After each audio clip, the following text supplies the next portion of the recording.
Hello, Chatthew. Good evening. Welcome. How are you?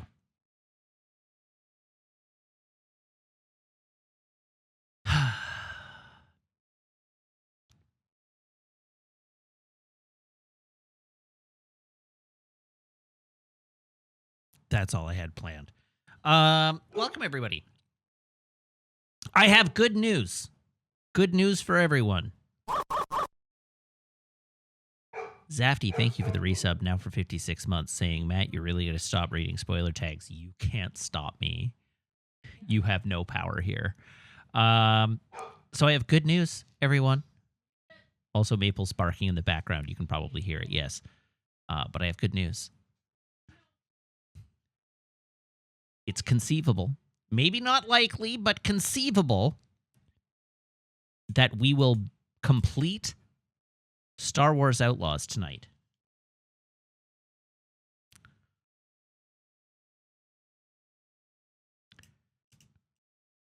There are 3 main quests left after the one we are currently on. And so it's possible that we could beat it tonight. We are in the end game now. To quote Doctor Strange. I have managed to almost catch up with Ulmer. Good times. So yeah. And then we can go back to being normal about things, and that'll be fun. What else? Other good news. I went for a run today. And I'm feeling very accomplished.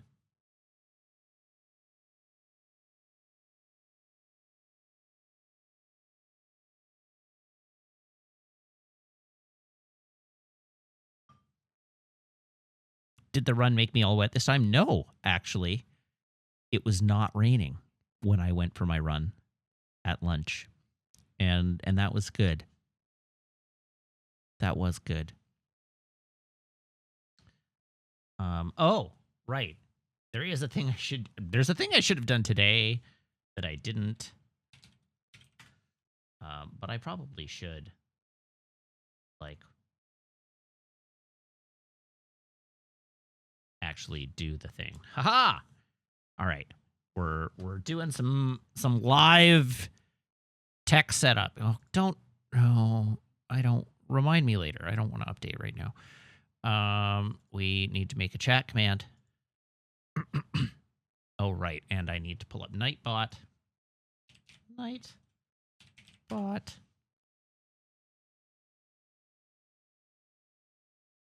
And I need to log into Nightbot.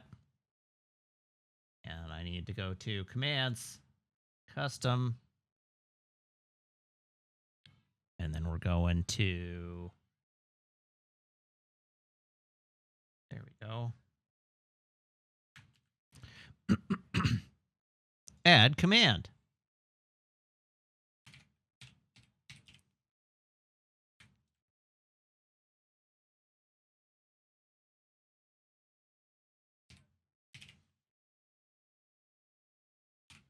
Don't worry, you'll see what I'm building to here in a moment.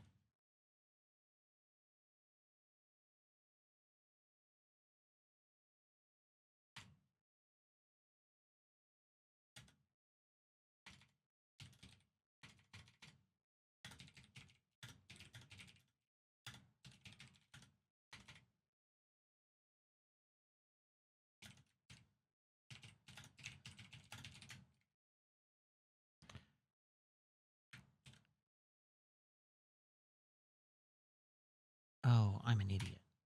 Why am I an idiot, chat? Don't answer that. I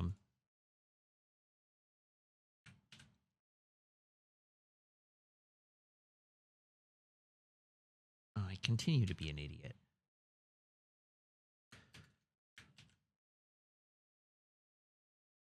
What the hell? It didn't work. Why didn't it work? Hold on. There we go.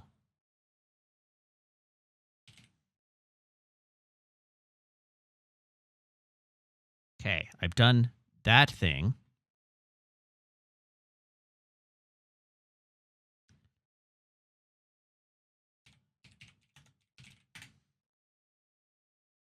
Okay. We're making progress. I'm making progress.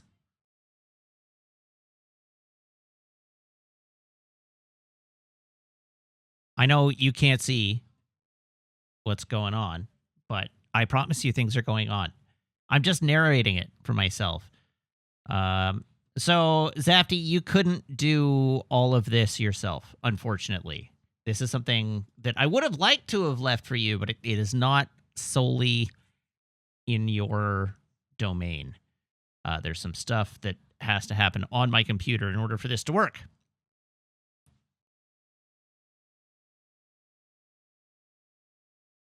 If I can remember where I put them. Streaming files. There we go. That's what I'm looking for.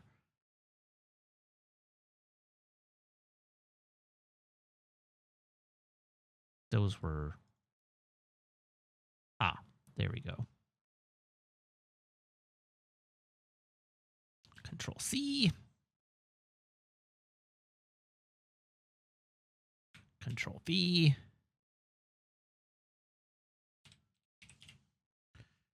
There, goes there. And we go over here. And we make a new command of Twitch chat message type. Chat message.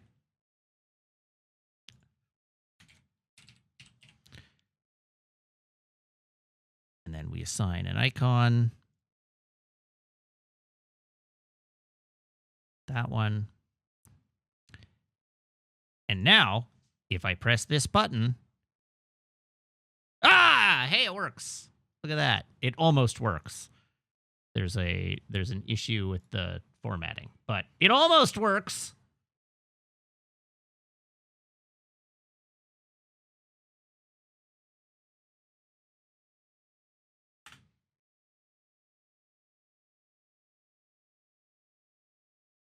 There we go. Mission accomplished. Now it should work for real. There you go. Now you can actually follow me with an easy link so that I don't have to tell you what my link is. But yes, I have created an account on Blue Sky. I haven't used it a lot yet. I have, however, been following a whole bunch of the game dev community on Blue Sky. And that's exciting. I figure I've been working in games for 10 years. I should probably have a network. I should probably get to know people who are also in game dev. I know, right? So, and become mutuals with people who are also in game dev. So I have joined a bunch of, I followed the, is the Blue Sky account really for networking? Well, I mean, I'm not using it for shit posting at this present moment. Not to say that it won't be used for shit posting or other things at some point in time, but it does seem like basically the entire Twitter game dev community all at once moved to Blue Sky. And so being a game dev, I felt like, this is probably where I want to be.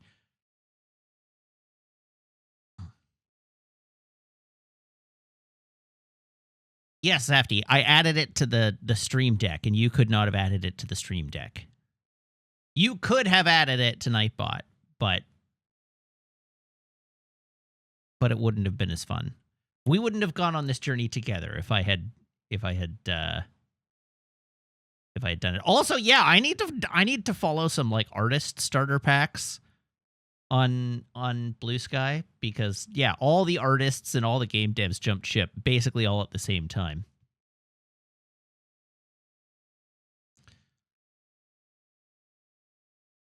But it's exciting times. Anyhow, I got to get myself into some of those starter packs before people stop making or caring about starter packs.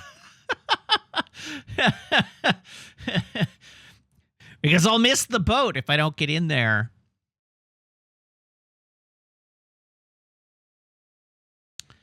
Yeah. Jimcat, thank you for the gift sub. Congratulations to Erica. Jimcat, one of the major features. So Jimcat asks, what is a starter pack? And the the gist of it is that I've lost my words. The gist of it is that a lot of the stuff that it's making its name on is like ease of use features and like community features. One of the things is users can uh, users can create lists of people and labelers. You can label content. And there's a lot of like moderation settings on Blue Sky that are quite robust. So you can create block lists and you can create follow lists on Blue Sky. And so a starter pack is they put together a list of like people who have something in common, right? So one of the ones that I followed was like the game producers starter pack, and it's people in the games industry who are in production have all been added to this list. So you can just follow the list and it will automatically follow everybody in the list and like put them in your profile or put them in your feed. So it's like it allows you to sort of pick the like, hey, these are all the people I want to see posts from because they're in a community that I'm in. The other thing it does is it also allows for block lists where you can follow a list and it blocks everybody in the list, and so you don't have to see or engage with those people, which is nice. And then there are content labelers as well. So I'm in like a game I followed a game dev labeler, and it actually puts a content tag that tells you like. So it puts a content tag on the user on Blue Sky to be like, this person is in game dev. And so when you're looking at your feed, you can be like, why do I don't know this person. Where did this person come from? And it'll be like game dev. And I'm like, oh, from the game dev follow list. Okay, I get it. So anyhow, it's just interesting stuff. Like there's interesting, handy stuff.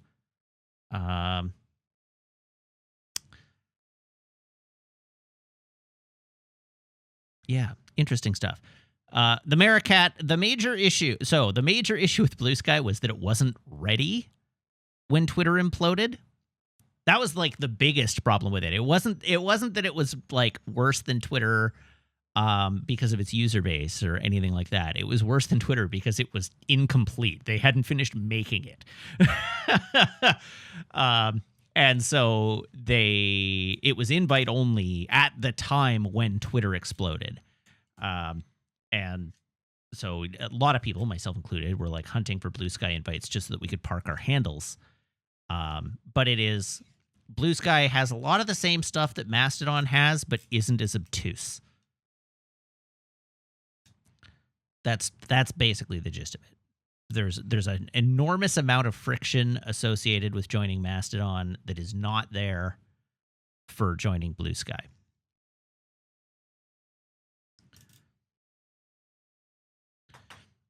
And most people who offboarded from Twitter when Twitter exploded went to Threads, and Threads had a thing, and a bunch of the geeks went to Mastodon. But now that Blue Sky is open and like ready for prime time, people are migrating to Blue Sky.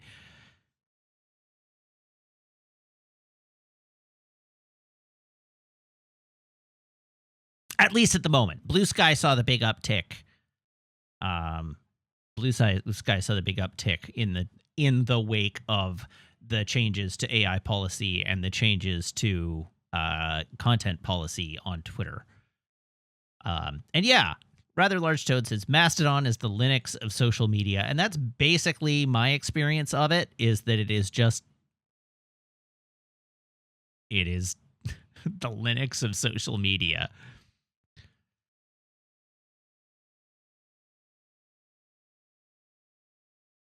Threads got their big blow up because they just made an account for everyone. Yeah, if you were already in the Instagram ecosystem, you just got a Threads account.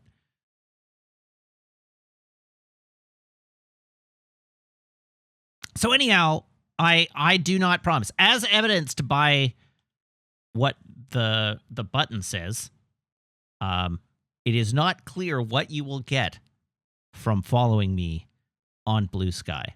But you should follow me anyhow, because what I will get out of you following me on Blue Sky is 500 followers, which I'm well on my way towards. But the so you should follow me for that reason alone. But I'll probably post things there. I was commenting elsewhere today that like I'm finding it hard to get started on Blue Sky, because like much harder than it was in 2008 to join Twitter. And not like no problems with my account or anything like that. The difference is that in 2008 I was carefree and in my 20s, and I did not have a career. I worked in an electronics boutique, and I was wild and irresponsible. But now it's 2024, and I have a career. I have a Twitch stream. I have a partner and a dog. And I have reasons to actually care about what I'm putting on the internet. And so now but not just to care about what I'm putting on the internet, like I should actually pick a voice for like how I want to present myself, right? Am I making this as like a career development tool? Am I making it to promote my stream? Am I making it to shitpost and put dog pictures on? The answer is not yet clear. I don't know. And also, I took like 2 or 3 years off Twitter. So I'm just out of the habit. But I am it's that point right now where like I need to get in, and like I need to be in the fold, or it'll move on and I will never be relevant.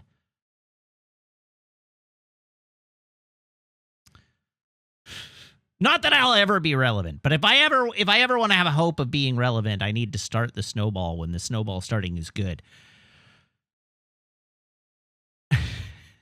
That's the key, is you got to start the snowball when there's snow.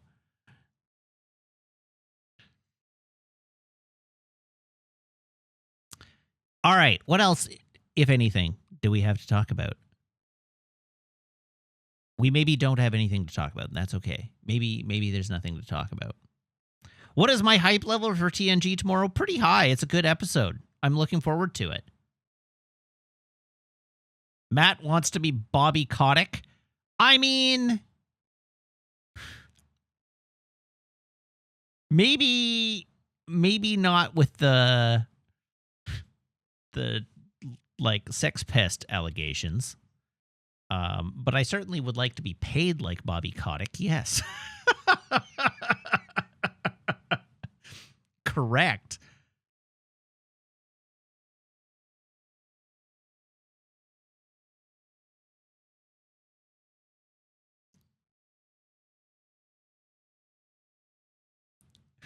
You are absolutely 100% correct.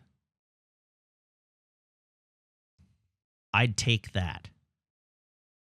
I don't know. I feel like I could do Bobby Kotick's job without the sex pest allegations. That's not a high bar. That's not a very high bar, admittedly. I don't know that I could do his job well or effectively, but I do feel like I could do it without the sex pest allegations. That's probably manageable.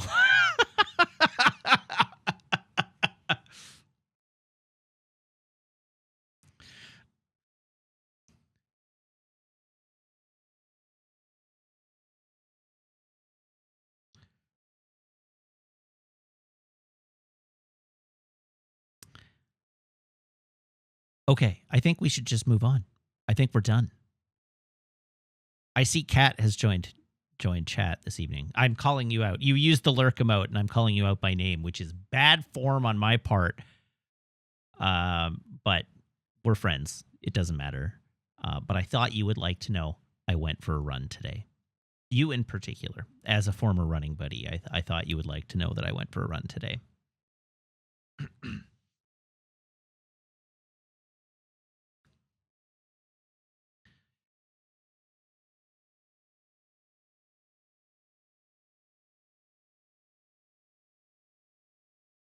See, I figured you would be call outable. I assumed you wouldn't mind. Did it feel not awful? Okay, so allow me to pull up Strava's AI companion. Because, of course, Strava has an AI companion. Let's see what Strava has to say about my run today.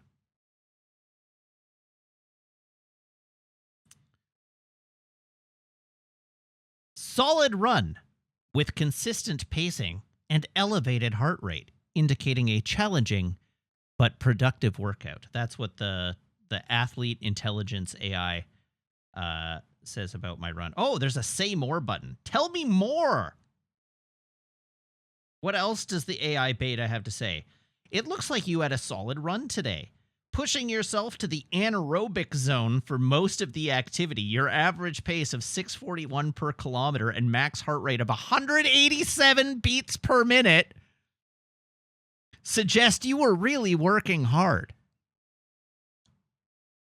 The elevation changes throughout the run also seem to have challenged you with some steep climbs and descents. There were no steep climbs and descents.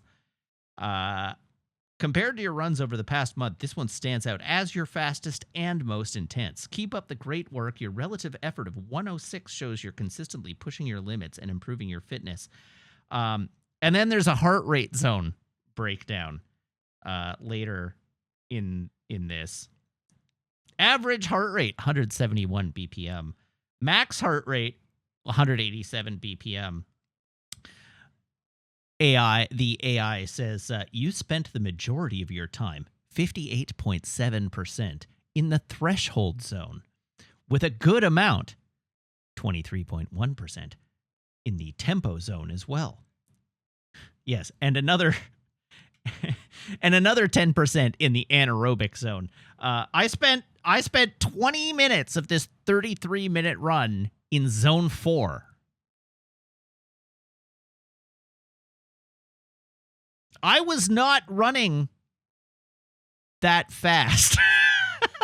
I was trying very hard to run very slowly. And so on the topic of like, did it feel good? If you had asked me to rate my relative effort on this run, I would have said zone 3. I would have said I was in zone 3 for the majority of the run, with some peaks on the gradual inclines. But I would have also said that my heart felt a little, like my heart was feeling a little unhinged today, because at several points during the run, it felt like my heart was trying to leap out of my chest. And like, I tamped it back down and was like, no, you get back in there. You stay there. But I did at one point wonder if I was experiencing a heart arrhythmia. So, I wouldn't say it felt amazing.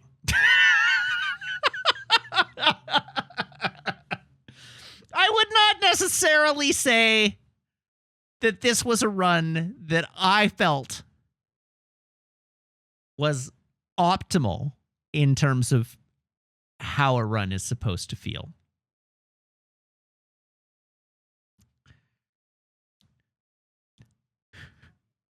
Like, I don't know, your maximum heart rate is what? Your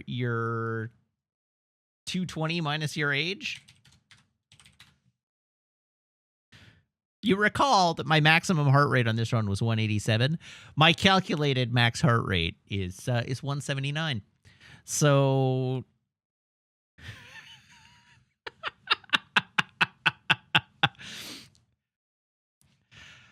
Damn, my brain says, so the AI detects a heart attack as being in the tempo zone. No, tempo zone is zone 3. Tempo zone is zone 3. I was in the threshold and anaerobic zones for the majority of more than 60% of this run. I was in the threshold and anaerobic zones. So it's 4 and 5, apparently.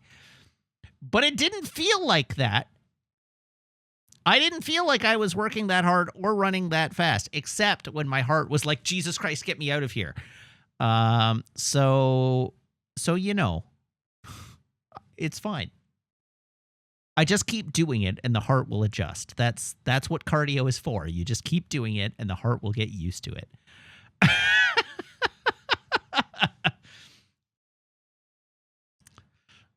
Or I'll have a heart attack and die and you won't see me for my next stream. But, you know, that has its own benefits. Izandai says, I have 2 questions. What is relative effort and what does the number mean? Your guess is as good as mine. I have absolutely no idea.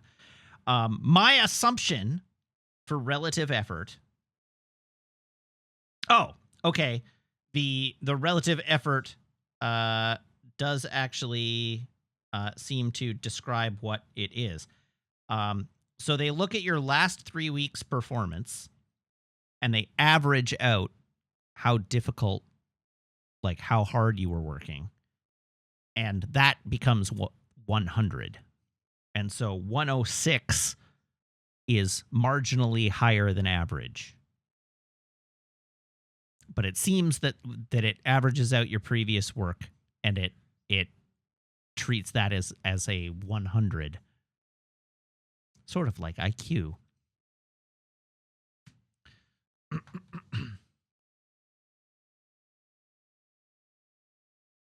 Kat says, maybe run a touch slower than you think you should. I am literally actively trying to run slow. Nobody believes me because I'm me.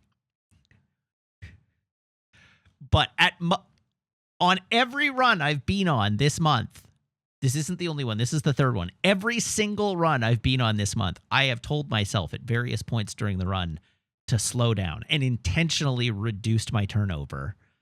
And like, slow down. You're not racing anybody. Just slow down.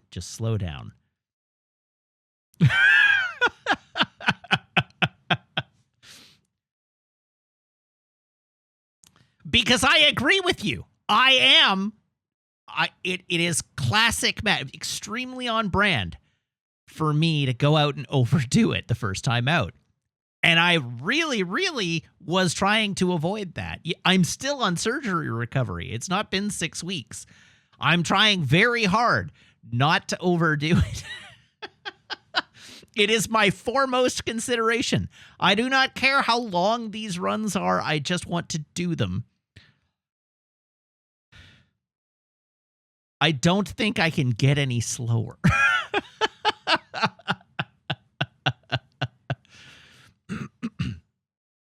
Izandai says, what are the zones and what do they mean?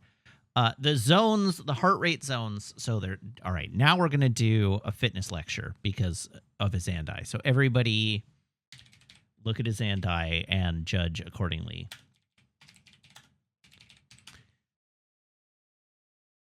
All right, let's go. I'm even going to use an image. We're going to use an image if I can find it. Where is it? There it is.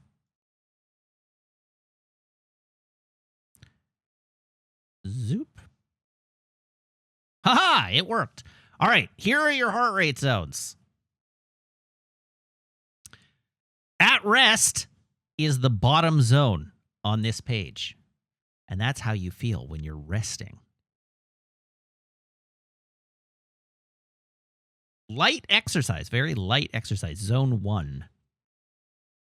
And actually, I imagine you'll probably get some variation in what those zones are. But zone 1 is very light exercise. And in zone 1, you're between 50 and 60% of your calculated maximum heart rate. So zone 1 for me, according to my calculated heart rate, would be between 90 BPM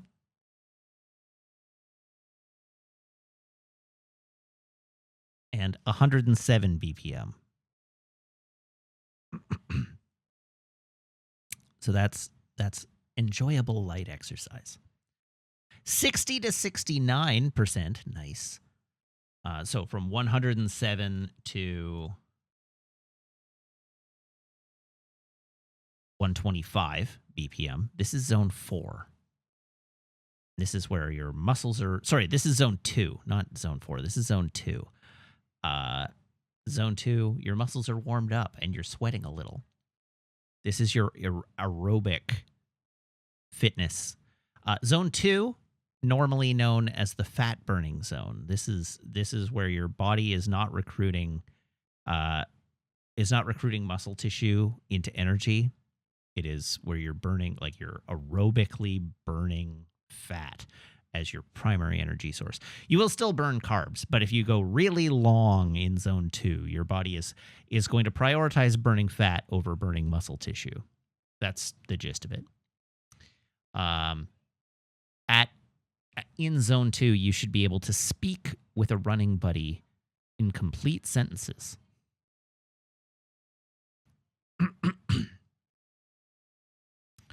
His hand-eye notes on this chart. I'm pretty sure if your heart is beating at 0% of your max heart rate, you're not feeling normal. You're not feeling anything.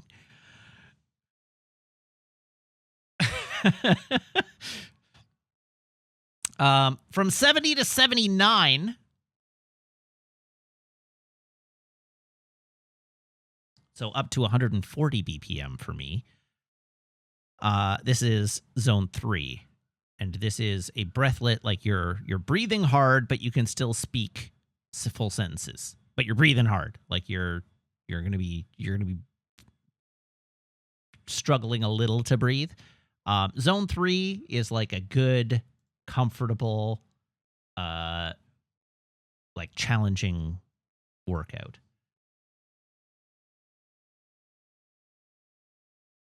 Zone 3 is described as working it at an intensity that you could... See, this is why I have problems with these things, because this describes 70 to 80% max heart rate. The thing I'm looking at here says challenging, but doable. This is working at an intensity that you can sustain for around 30 minutes if you had to. I ran a 33-minute 5K. I sustained that level of activity for 30 minutes.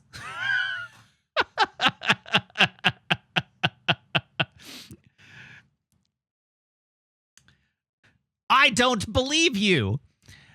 So anyhow, then 80 to 89%. This is your threshold zone. This is the threshold zone. It would be difficult to speak in sentences, and when you're going out, you're going all out, but you can push through. That's the gist of this one. And then zone 5 at the very top, 90 to 100% of your maximum heart rate. So for me, up to 180 is you're pushing yourself to your absolute limit. And zone 5 in this description that I'm looking at here says, when your flywheel instructor tells you to push for the last 30 seconds, even though you feel like you're actually dying. And so the question, and Meg suggested this to me, Meg suggested that maybe I'm broken. Maybe I don't work right. Maybe I believe, Jim Cat, that this is referring to like your spin instructor. What is the immediate energy system? That is your glycogen. Glycogen?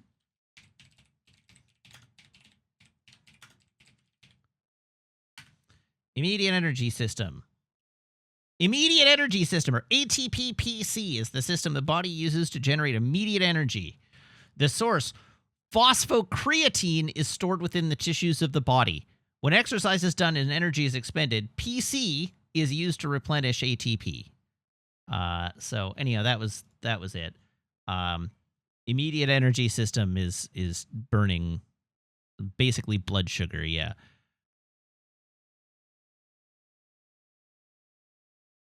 The readily available energy in your system.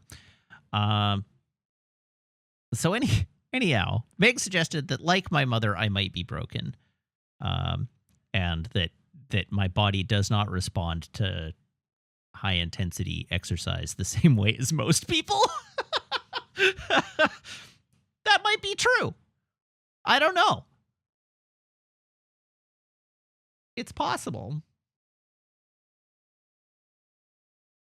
I swear to God, I need to put like a plushie or something right beside the camera to remind me to look up here and to stare into your souls instead of over here at the monitor that's over here. When I do this, I'm not talking to you. I'm talking off the side of camera like I'm talking to Meg, except that Meg can't enter from this side. Meg comes from this direction. Need to continue on your personal device. Uh-oh, something's wrong. Thanks, Siri. Don't I also have a blood pressure? No, it's controlled. My blood pressure is under control. Oh, Apod has a Gundam question. When cleaning up panel lines, should I be swabbing along the direction of the panel line or perpendicular to it? I'm never sure which is optimal. The answer is perpendicular to the panel line is optimal. It's not perfect. Sometimes you will have to swab along the panel line. It's not perfect, but perpendicular is preferable.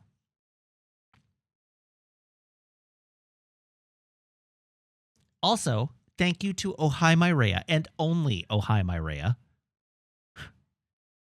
for following me on Blue Sky.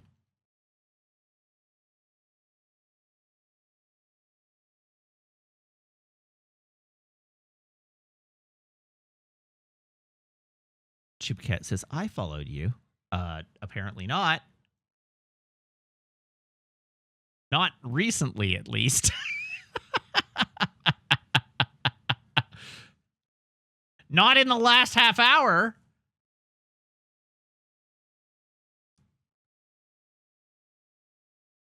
Yes, Zafty, I know you followed me on Sunday. Your thanks are implied, Zafty.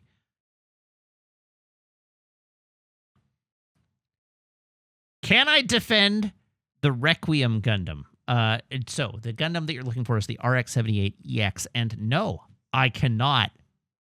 I got I8 downvotes on our Gundam today. After months. All right, I'm mad about this. I'm actually mad about this. After months of our Gundam talking shit about the new Gundam from Requiem for Vengeance and going on and on about how ugly this friggin' thing is, today, somebody posts a thread on our Gundam with a meme. And it says, everyone after the release of Requiem for Vengeance. And it's a picture of the RX-78EX with Thanos disintegrating, saying, perhaps I treated you too harshly. And I responded to that thread early on. I was one of the first people to respond to it. But I responded to that thread, and I responded to it with the comment, no, it still looks like hot garbage.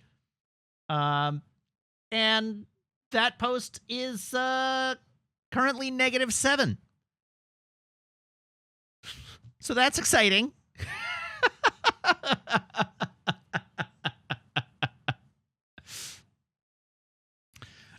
Our Gundam couldn't shut up about how ugly it was until I said, no, it looks like hot garbage, and suddenly I'm the bad guy?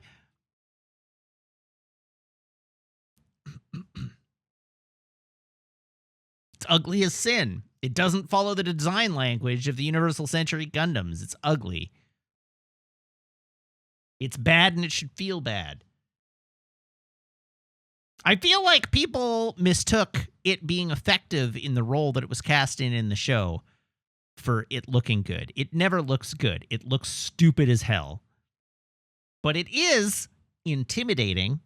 And in a show where it is cast basically as Jason from the Friday the 13th movies, it is effective in accomplishing what it is trying to accomplish. But it looks really ugly. I wouldn't call Jason particularly attractive either.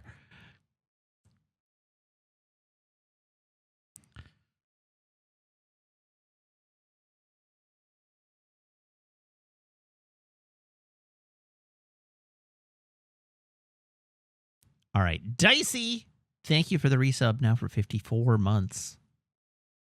Nicely done. Okay. We should move on. It's actually time. Jason, as in versus Freddy. Yeah, Jason from Friday the 13th. Jason is ugly. He is an ugly character. He does not look good.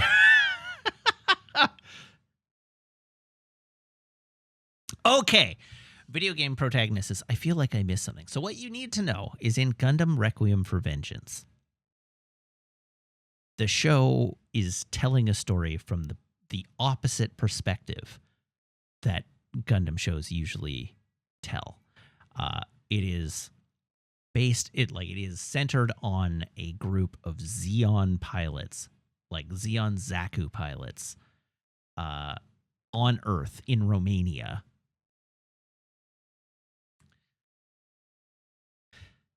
And they get attacked by a Gundam. And they have never seen a Gundam before. They have never heard of a Gundam before. They don't know what a Gundam is. Because they're just frontline pilots in Romania and have never encountered a Gundam before. How? Because it's set during the 1-year war, and it's set during the 1-year war, and the only other Gundams on Earth are the Gundam ground types, of which there were only 12 made, and they're all in one combat theater. And the actual granddaddy, which was out over the Dead Sea. Like, theoretically, at the end of the show, when they arrive at Operation Odessa, theoretically, they could encounter the RX-78 there, because that is the only place where the granddad is in the same place at the same time as the Xeon soldiers. But to this point, they have never seen a Gundam before. They don't know what a Gundam is. So anyhow, it's a 6-episode series, and throughout the vast majority of the show, for like the first 4 episodes, they are just being hunted by this invincible killing machine that they can't even dent. And it just, like, they'll think they've escaped, and then suddenly there it is, ready to just wreck their shit. And so anyhow, throughout the course of this series, it is a slasher. It's basically a slasher show, but with the Gundam as the slasher. So anyhow, but it looks like shit. It's so ugly.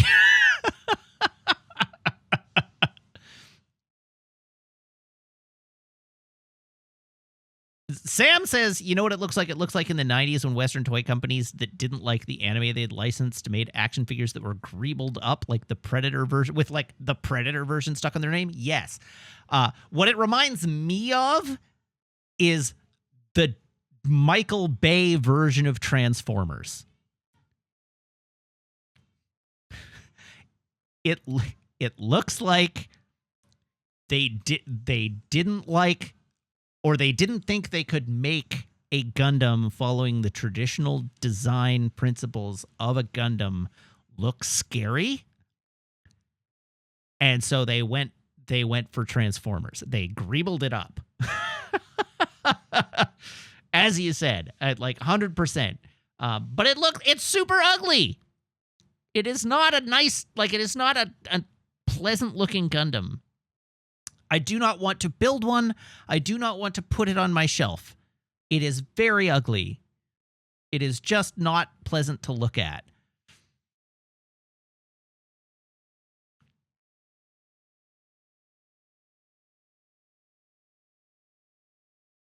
And yes, you're right. Everything in the show is ugly. The whole show looks like dog shit. Every part of that show is hideous. It is borderline unwatchable. It looks so bad. It's actually, like, the story has a cool idea behind it, and it's not terrible, although the dialogue is. But the show looks like crap. This is what you get when you hand animate something in Unreal 5. And don't do mocap.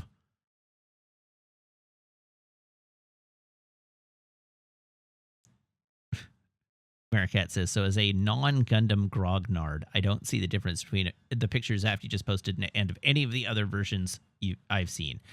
And, like, the thing is, you don't need to compare it with any of the other versions you've seen. The thing that is important to note is that the Gundam here, I'm going to just show it. I'm going to just put it up on screen.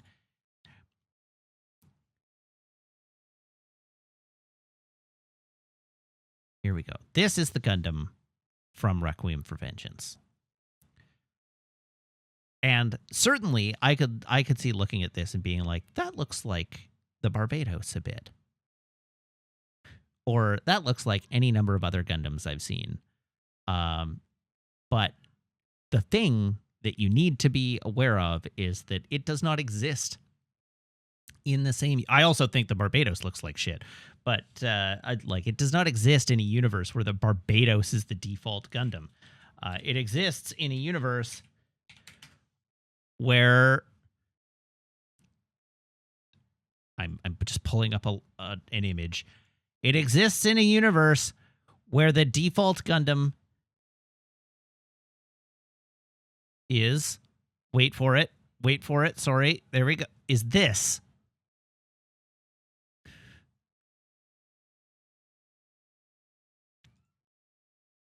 Like, these two things exist simultaneously in the same universe and were built around the same time and are fighting in the same war at the same time in basically the same theater, made by the same military,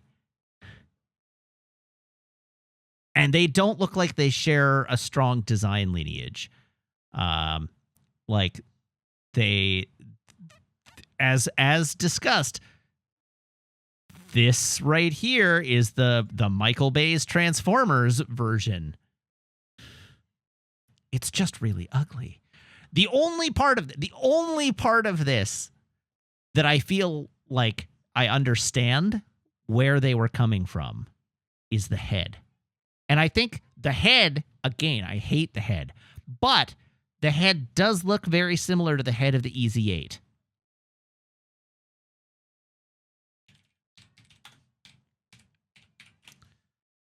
Which I am now pulling up to give you a comparison.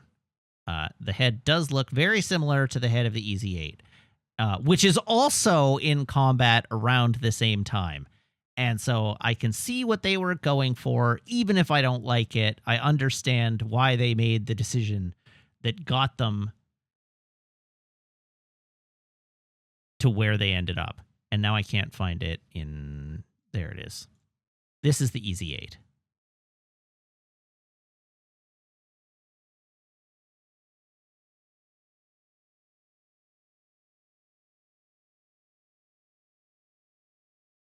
I don't understand you people who are like, these look the same, but with different colors.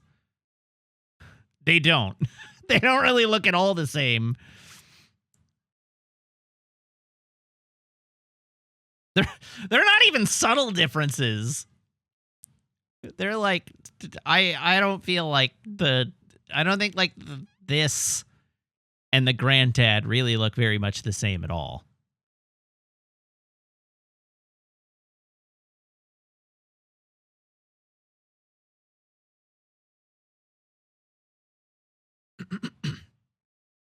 Anyhow,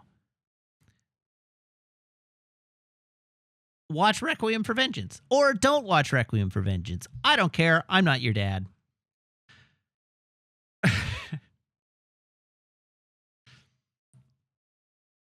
Probably don't watch it. It's not very good. I don't want them to make more.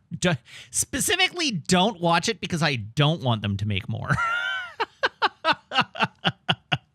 I would like them to spend their money on a new Gundam project that I like better. Make the third season of Thunderbolt, please.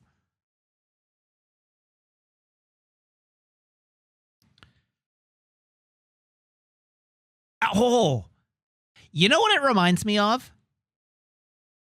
Okay, I think I've just made a connection. it reminds me of the Gundam Atlas. And I don't like the Gundam Atlas. And so maybe that's what it's tweaking in me.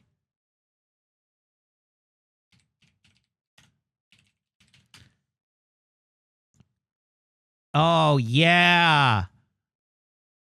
We did it, Reddit. We figured out what it is. That's why my brain just rejects it outright.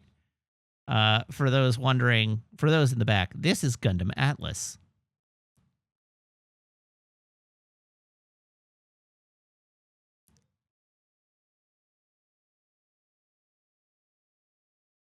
And I think this looks way more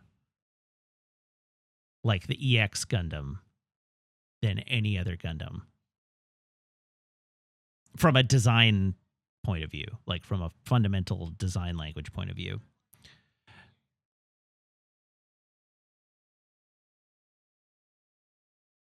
It has a joint mid-thigh. Not quite. So it actually has a joint. So actually, speaking very technically, many Gundams have mid-thigh joints. Even the RX-78-2 has mid-thigh joints. Because the way they build the legs is they're stabilized in the middle of the leg. So the knee is actually two separate joints to allow the knee to bend completely. But anyhow, this is the Gundam Atlas, and I don't like it very much.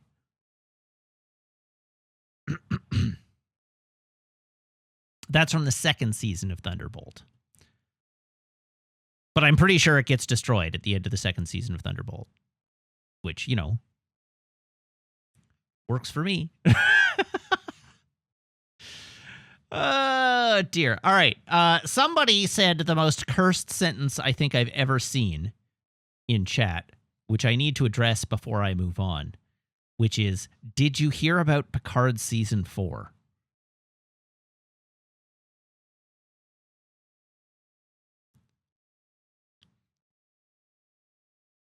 And the answer to that is no. And I hope you were just trying to divert me.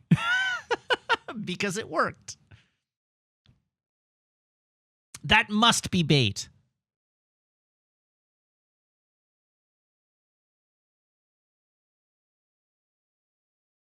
Anyhow, Shadhawk, specifically, the Atlas Gundam is using a new joint tech. It's using a ball joint tech that they got from Xeon or something. There's lore for why it's jointed the way it is.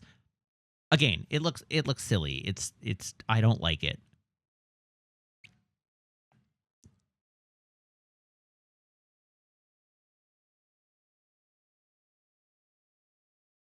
All right. Oh no. Screen rant. Star Trek Picard Season 4, Everything We Know. Star Trek Picard Season 3 was a huge success by reuniting the beloved cast of Star Trek The Next Generation ostensibly for one final adventure. But could the show go on into Season 4? Star Trek Picard's first two seasons polarized audiences with a mostly new cast and stories that largely didn't involve Starfleet. But Picard Season 3 was warmly and enthusiastically greeted as a return to form, unraveling an epic space story with deeply personal consequences for Jean-Luc Picard and his friends from the USS Enterprise D.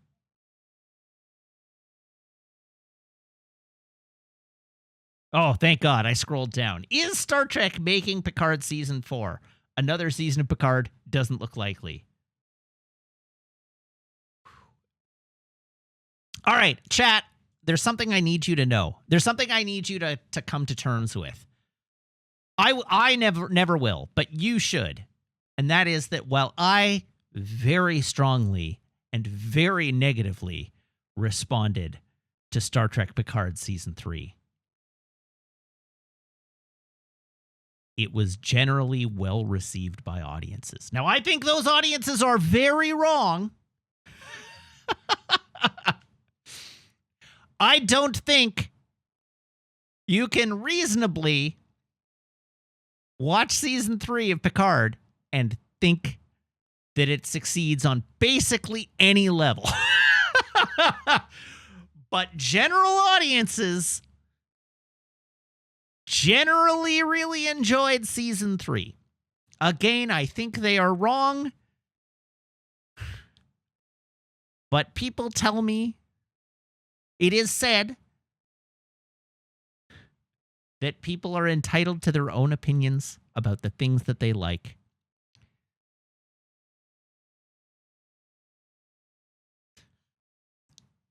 And I don't accept that, but I do have to deal with that's the way people think.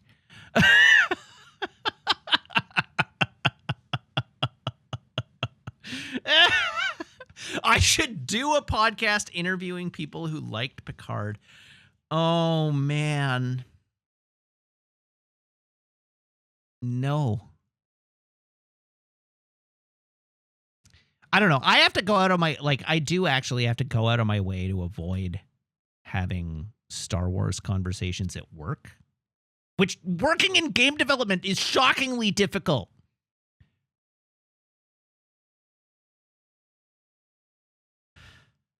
Because I know a lot of generally normal people.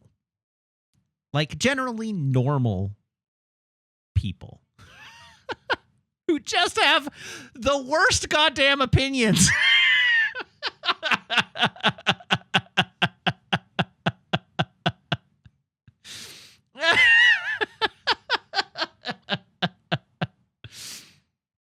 Oh, dear. So I just try to avoid getting into those conversations. Either because it's going to end up with me trying to defend The Last Jedi to people who decided that they hate it. Or, I mean, for the most part, that's it. Like, that is a hill that I will die on and I will never win. People are too convinced they hate it. They're wrong, but they're convinced they hate it. And there's no coming back from that. And so, like, I don't relish. I don't know. I like setting the tone of the discourse on this channel. I like being able to tell you what opinions to have and you reflecting those back to me. I don't really like talking to people with bad opinions in real life and trying to change those opinions. That doesn't sound like fun to me. I want to talk to people who have the same opinions I do.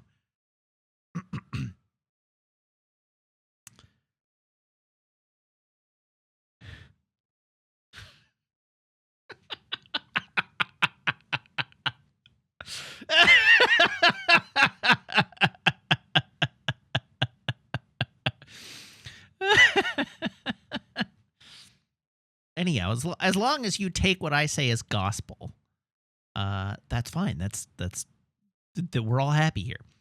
All right, Zafty has one additional question, and then I'm moving on.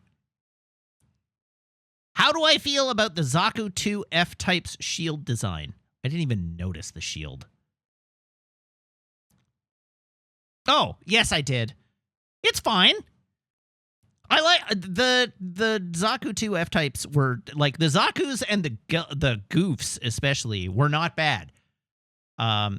There's an in-lore, I mean, there's not even an in-lore, there's an in-story explanation for the, like, why the Zaku 2s look like they do. And it's because they're built from a scrapyard using garbage.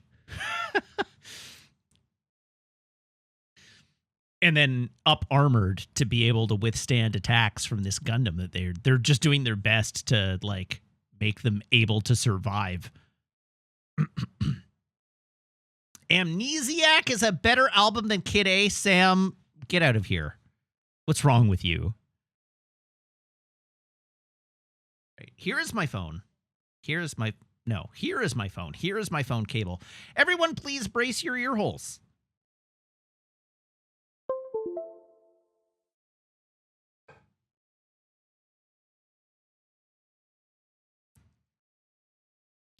Debor says, I also have a question. Which games are you excited for coming out in the coming months? Is Tears of the Kingdom on the back burner for the foreseeable future? The answer is, all right, let's make a commitment. Let's make a commitment. Tell your friends, tell your neighbors.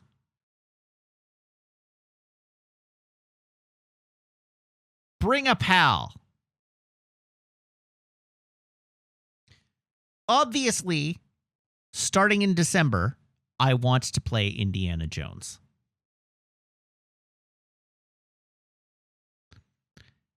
I am going to play Indiana Jones. That's the next, like, committed game on the schedule. I want to play the Indiana Jones game. It looks fun. However,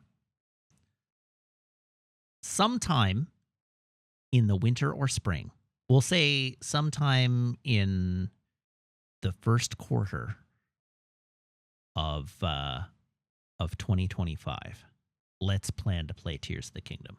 I believe I played.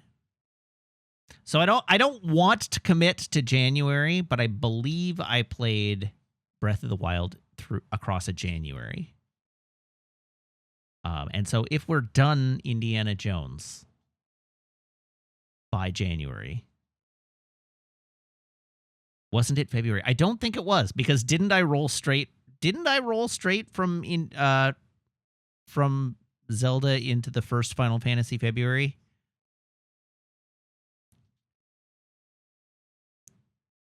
I don't know, probably not. But I don't recall. All I remember from that period is that Breath of the Wild got me to partner. But anyhow, I'll make a commitment. I'm ready to play it. I feel like the moment has passed enough that it'll be a solved game, and I can just have fun with it, and then we can do it.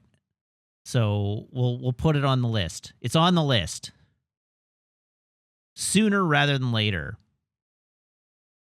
I've also been thinking I wanted to play the Link's Awakening and the new Zelda bed game that I can't remember. Echoes of Wisdom.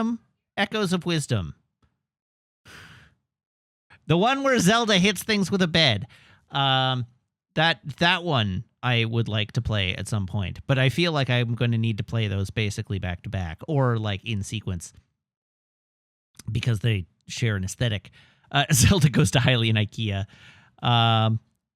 So those are there. Anyhow, the things that I'm interested in, games that I'm excited about in the not too distant future. I actually am really looking forward to Veilguard. Even though I never beat Inquisition, I don't know if I'll stream it. I definitely won't have time to stream it between the end of the game we're working on now and Indiana Jones, but I would like to, I'm looking forward to Veilguard. I'm looking forward to Indiana Jones. I actually don't know what else is coming. I don't know. Are we even playing the game tonight? Who knows? It doesn't matter. I'm not in a rush because the longer Star Wars Outlaws takes us to finish, the less I have to think about trying to find something to fill the gap between the end of Star Wars Outlaws and the start of Desert Bus. So if we just chat all night, that's fine with me. But games in 2025. What's coming out in 2025? 2025 in video games. What's coming out that has a release date? Turnip Boy robs a bank. Oh, yeah.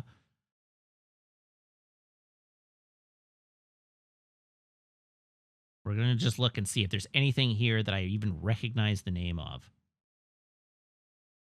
Spider-Man 2 for PC.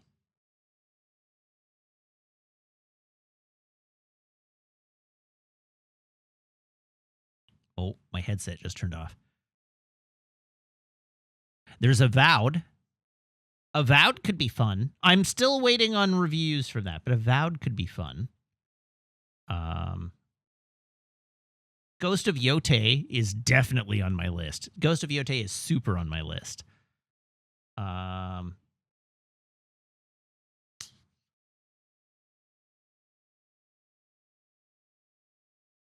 Is it wrong to try to pick up girls in a dungeon, full land of water and light? I know that's based on a light novel, but the name is fun to say.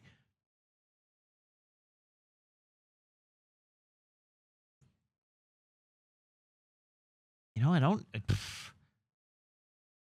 The current moment in video games is so weird that like I actually don't think there's that much that I'm like. It's been a while since there's been like a keynote or a press conference or a direct that has had a game that I've really been like super stoked by.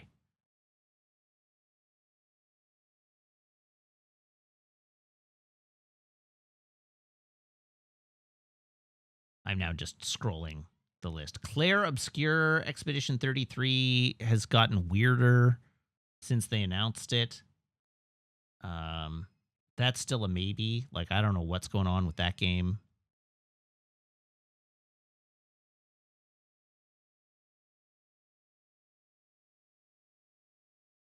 Really, I just want them to come out with Red Dead 3. Red Dead 3 was like some of the most fun we ever had on this channel. Or Red Dead 2 was like some of the most fun we ever had on this channel. As was Zelda. Like, Breath of the Wild was great. What else is good? Oh, the new Fable. I will definitely want to play the new Fable.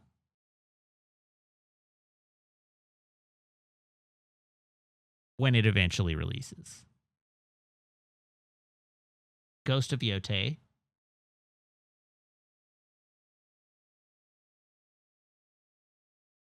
Indiana Jones and the Great Circle. Wait, hold on. Oh, right. That's the PS5 release.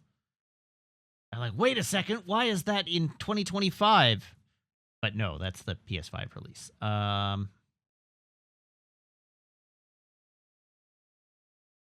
in the M's now. I'm still looking for Metroid Prime 4. I'll believe it when I literally have it in my hands, but Metroid Prime 4 is on the list. I should probably play Metroid Primes 2 and 3 in the intervening time.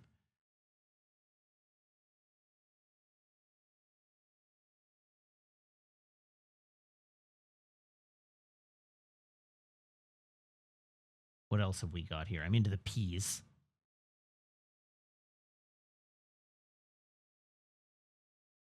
I don't know. I really want something to wow me, and nothing has wowed me in a while.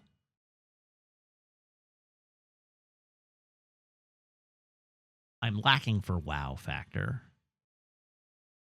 Tron Catalyst? That, I don't know. I like Tron. Tron Catalyst might be something fun. I don't know. Maybe this is a big retro year. Maybe we're doing a big retro year. There's just not a lot on the list at the moment. It wouldn't be terrible if we had to reach back into the catalog and play things we've missed. That wouldn't be a terrible use of time.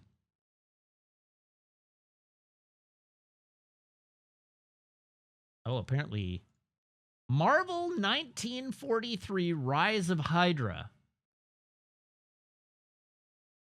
Did I know about this? I must have known about this. Action-adventure video game developed by Skydance New Media.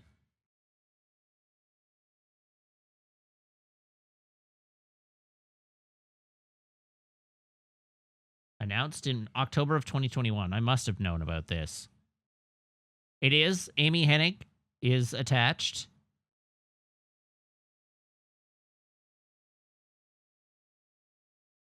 That could be fun. Time for the Assassin's Creed playthrough. Oh, no.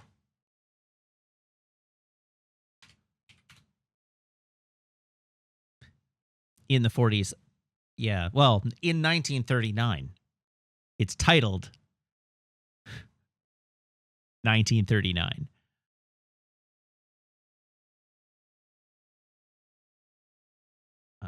Yeah, oops, all Ubisoft. The year of Ubisoft. 2024, the year of Ubisoft.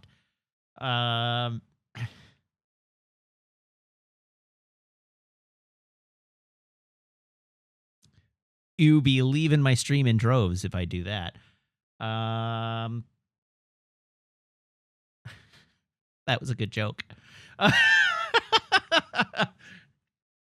What else is there to come out this year? It's October currently, right?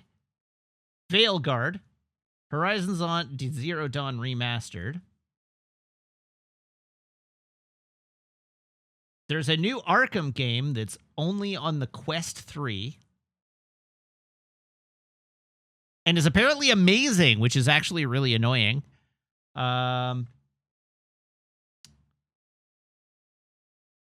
Anything else? Anything else? Mario and Luigi Brothership. That's a maybe for me.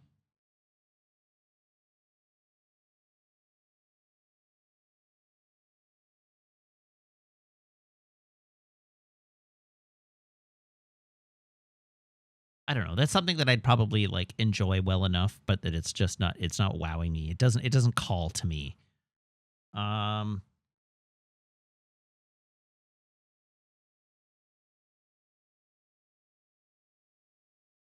Rent a Girlfriend: The Horizon and the Girl in the Swimsuit.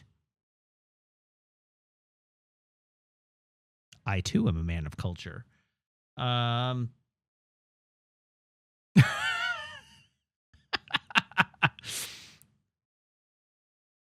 Izandai immediately says, I'm in. Zafty immediately says, no. The duality of our mod team.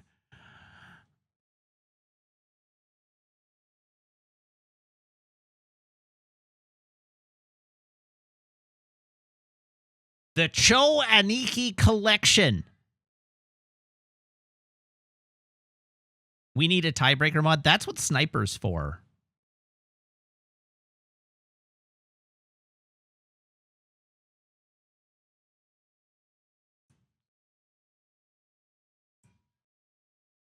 Yeah, it's a pretty light winter. Like the fall into December is not really like not really calling to me much. Is there anything in the list of games that don't yet have a release date that call to me?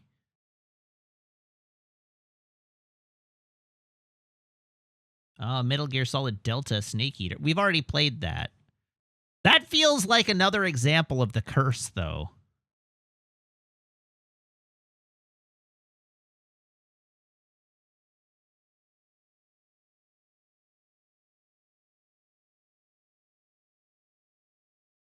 Nope. Not much else. Not much else.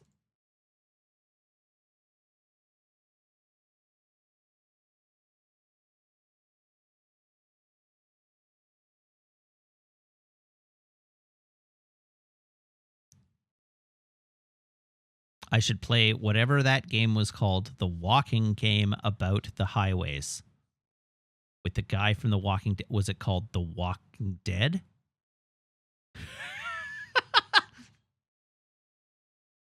Oh, you mean Death Stranding?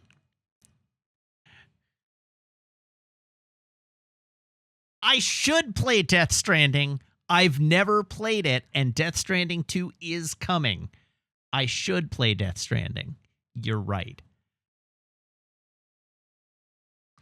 Also, I'm going to say it would genuinely be hilarious. Actually really funny for me to buy a PS5 Pro to put in the living room so that I have a regular PS5 to keep in my office so that I can have it hooked up at all times, ready to play video games on, and then spend all of 2025 playing like retro or Switch games that I don't need a PS5 for. That would genuinely be very funny.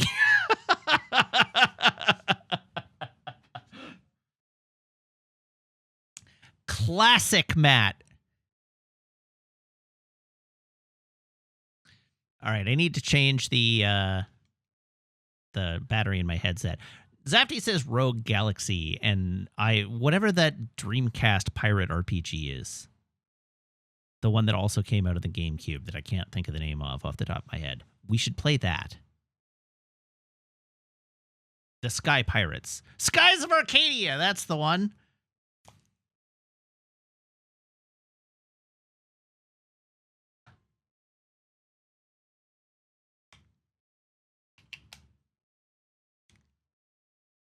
Everybody loves Skies of Arcadia. We could... Oh, Crimson Skies.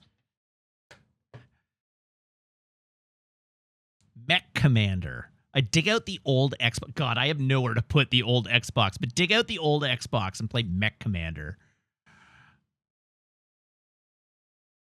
Little Jet Set Radio Future is a treat. I mean, yes, but if we're going to play Jet Set Radio Future, we should play Jet Set Radio. We should just play... Oh, sorry, you're right. It is... Mech Assault is the Xbox One. But we should play Jet Grind Radio. I love Jet Grind Radio. That game rules.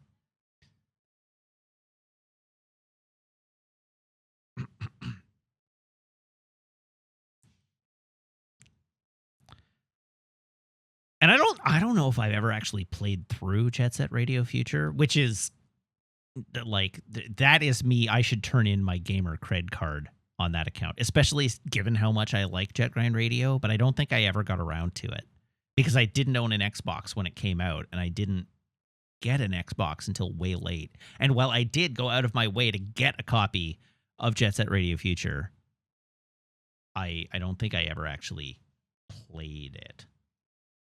Now I'm worried that it's still sealed, in which case I will definitely not be able to bring myself to open it. Let's find out. We have the technology.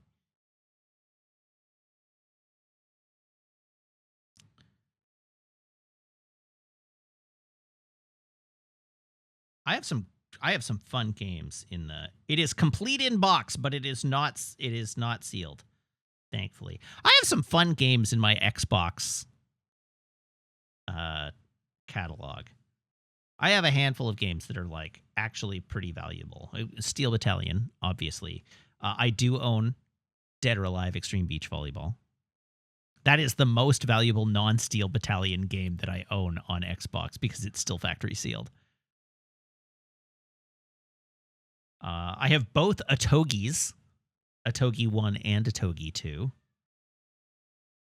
Stubbs the Zombie in Rebel Without a Pulse. Panzer Dragoon Orta. Auto Modelista. Jade Empire Limited Edition.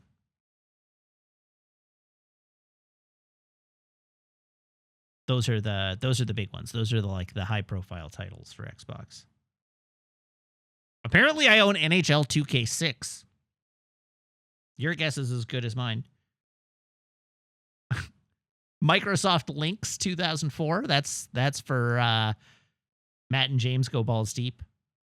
Saving that one. Both X-Men Legends games. Apparently I never got Mech Assault, though. Huh. Wild. Yeah. Good times. So... I've plugged in my phone. It's time to reveal the beverage. So, Garçon, can I get a drum roll, please?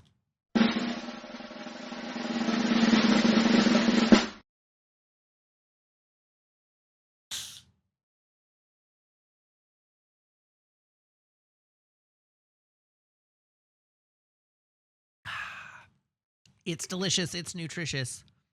It's Coca-Cola. Taste the rainbow. I think I owe some jokes also. I owe at least 2 jokes.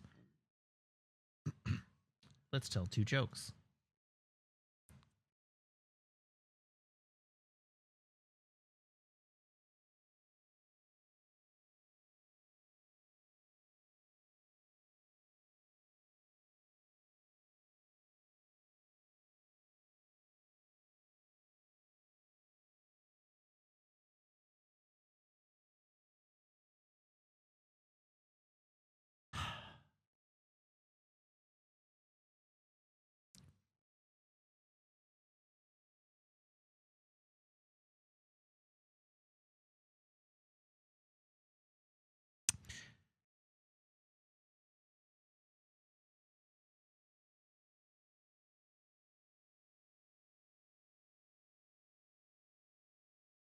Really struggling.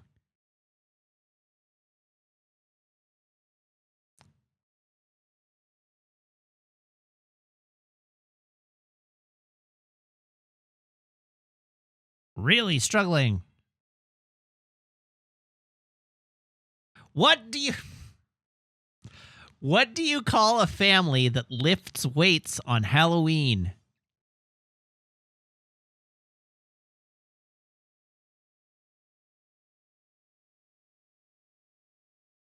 The Pumpkin.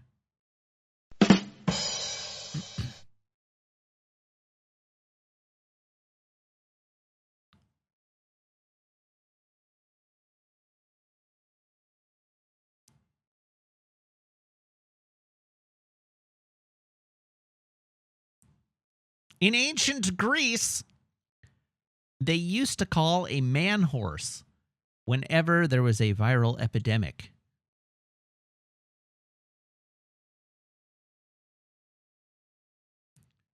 It was their centaur for disease control.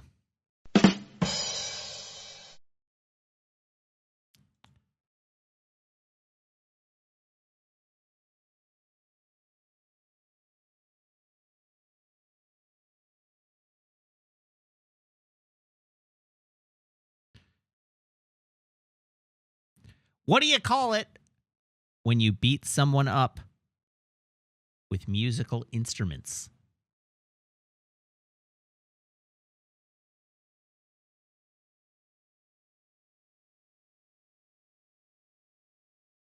An act of violence.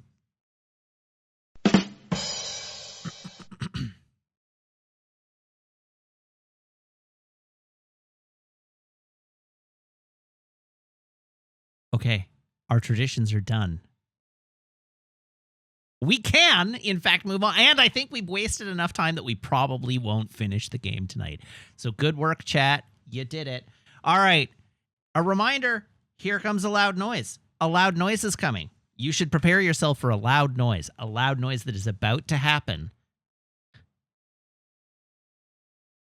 Please prepare for a loud noise.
A loud noise is probably incoming. Prepare yourself. There we go.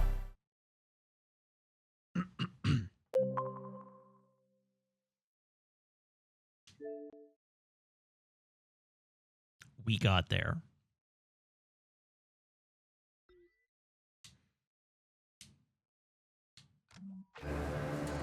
Okay. When last we left our protagonist, we were being attacked.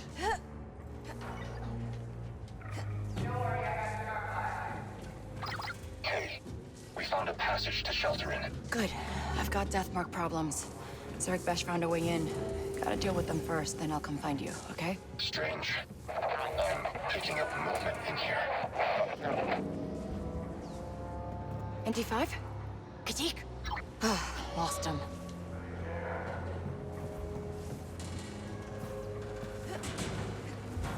84-minute waffle. Dang. I put in work.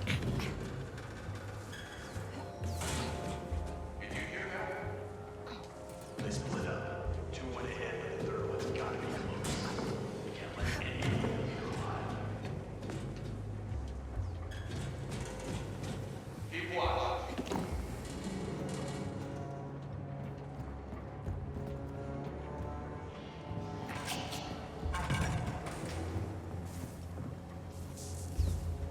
Better keep an eye out.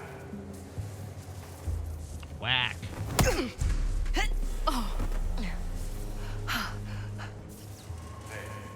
anybody there? Whack.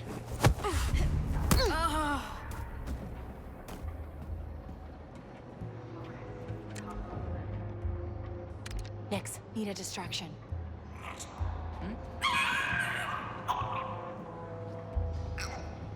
Whack!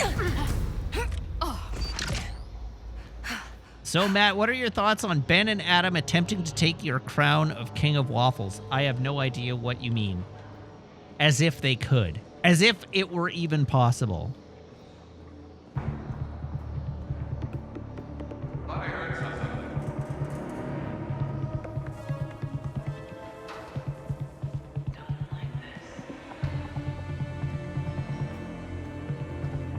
Just a few more hours.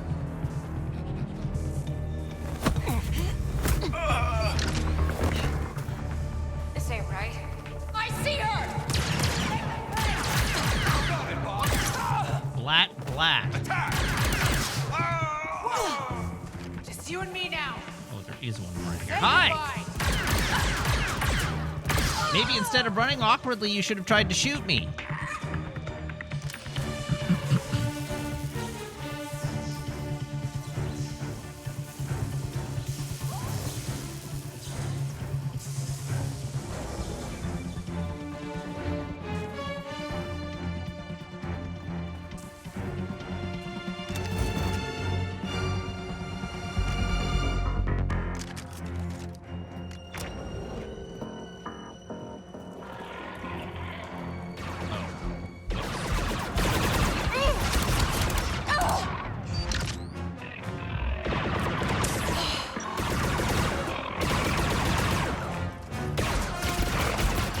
Oh, God!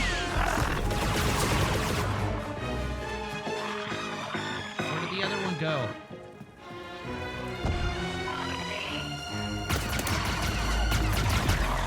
Not today, Satan. Gotta catch up to Kadik and ND.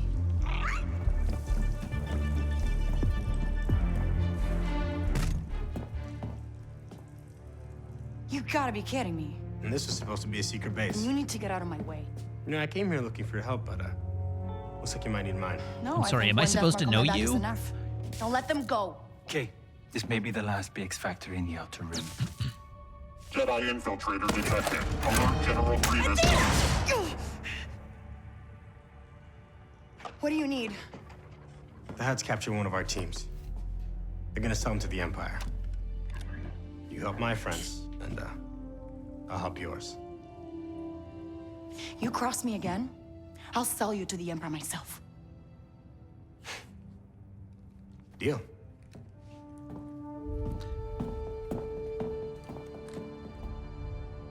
Oh no. His anti says they should do a DCEU rewatch podcast. I'm sure forcing Adam to explain why he likes Batman v Superman won't go terribly. Oh no.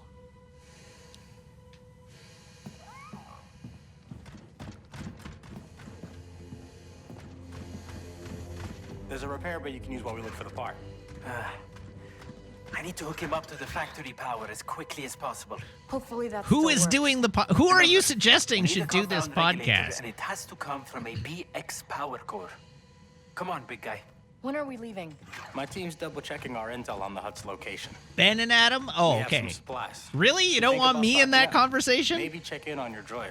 Make sure it's got what it needs. His name is ND5. Right? Sorry. There's an old delivery turbo lift we use as an exit. I mean, When I you're do ready, kind of head to the appreciate surface. being spared.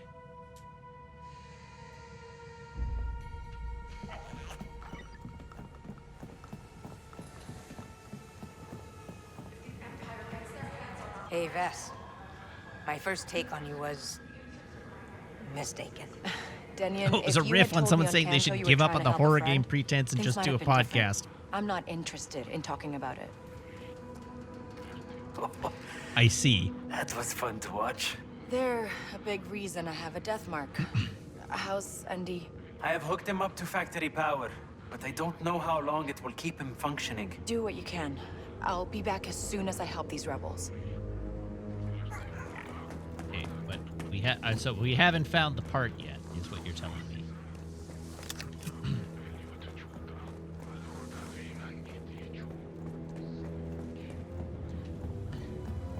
All right, let's help these rebels.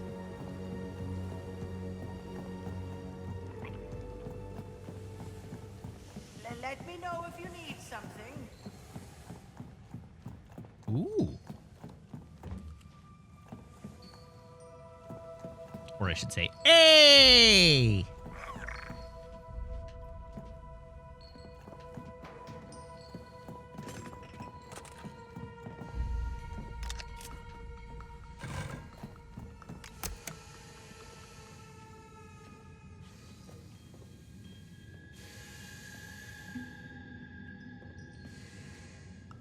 Not only might I be able to find them, I might be able to murder them. Matt, 2021-01-28. What was that quote from?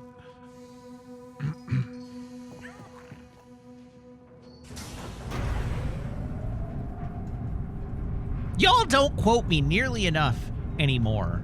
I'm still a deep well of quotable moments, and you don't quote me nearly enough. You are underutilizing both the quote and the nickname features at this point in time.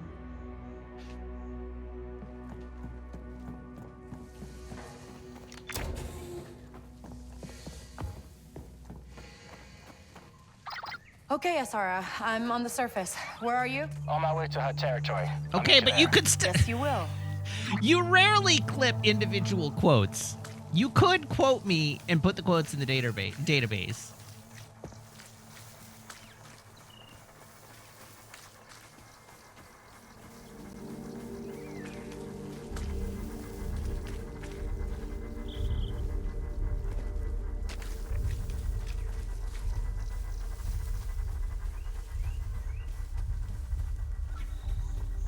Oh, no. Definitely, it's not only mods can add quotes. Anybody can add a quote or a nickname. The mods will occasionally delete and re-edit and re-upload.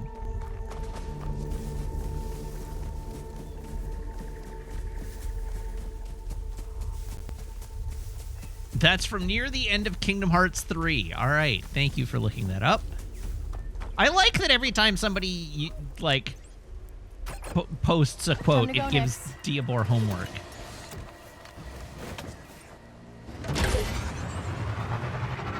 Okay, I gotta admit, I'm a little surprised to see you go so far out of your way to help a droid.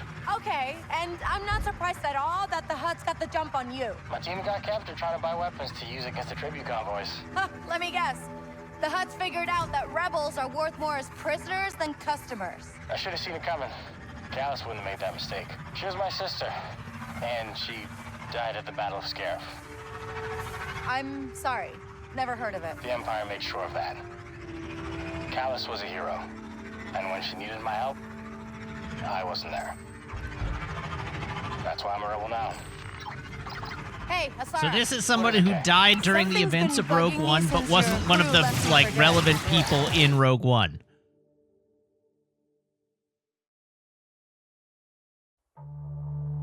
Also, I took a wrong turn, apparently.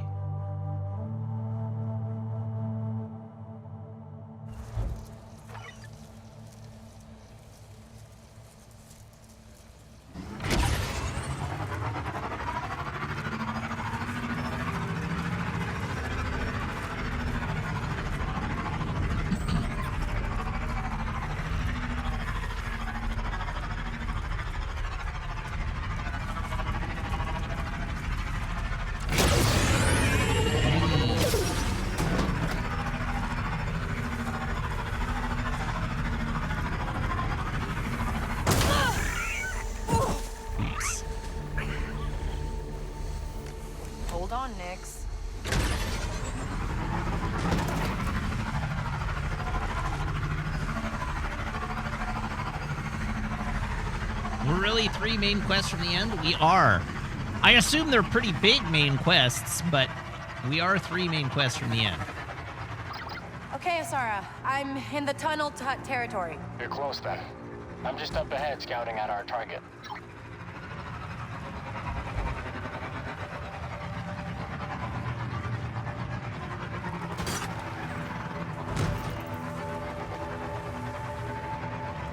Not doing all the side quests this time? No. Assuredly not.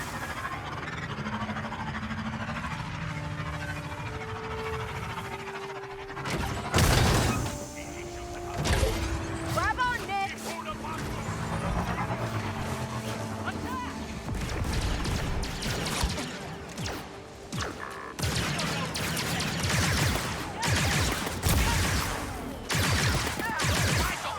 Bubbles! Ah, where did you come from? I'm so dead. Oh, I'm not dead. That's exciting.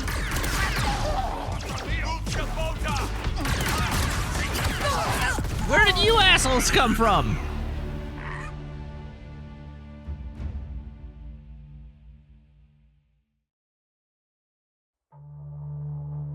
Yes, that's right. We are not here to play goddamn all of Star Wars Outlaws. We are here to play as little of Star Wars Outlaws as is possible to finish the game. That is correct. That is definitely where we have arrived.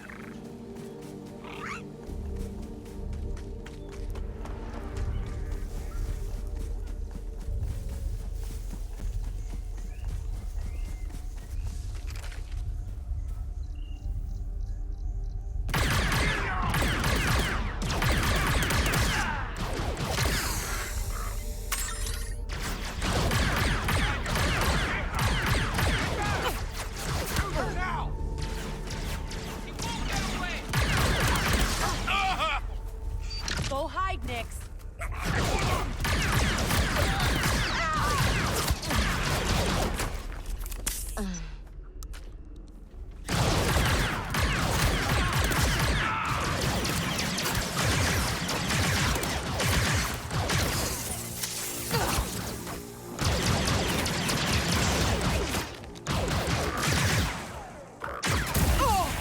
Whoops. I zapped myself. Whew. It's over.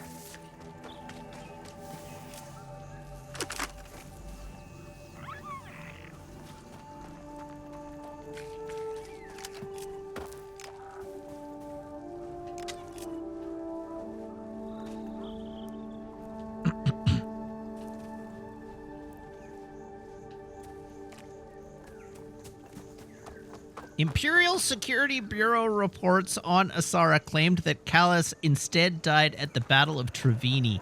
Why do we know that?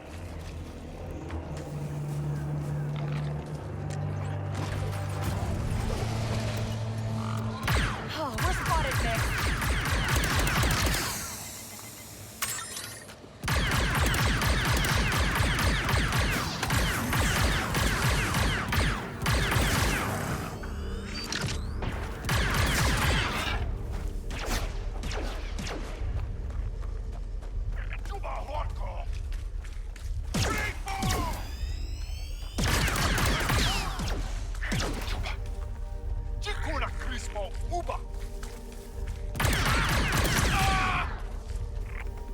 Oh, apparently we get to see her brother's rap sheet later.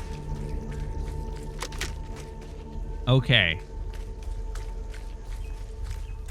Hang on tight.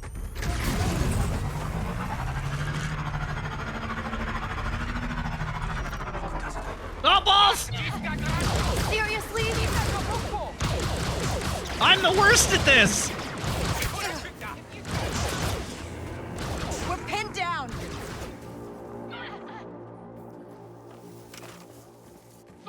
Are you joking?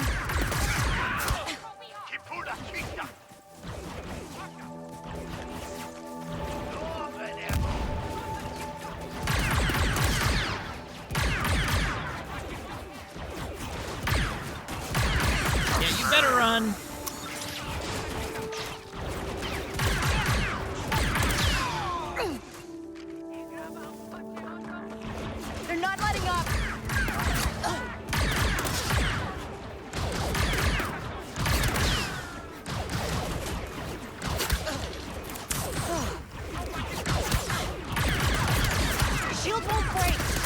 Oh, God. Oh, Jesus. Oh, no. Get to cover, please. I'm fine. I'm fine.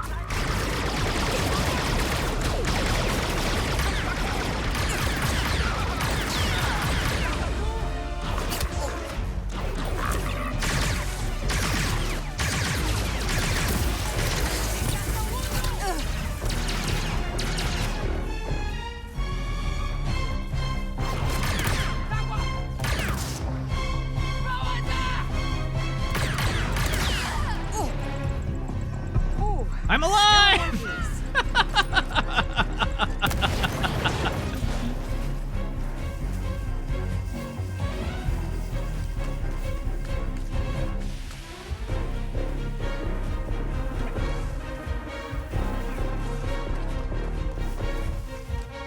I'm looking forward to the mission here being clear out these hut bases and it respawning all the huts. What do you mean return to quest area? Don't you dare. What? What do you, what?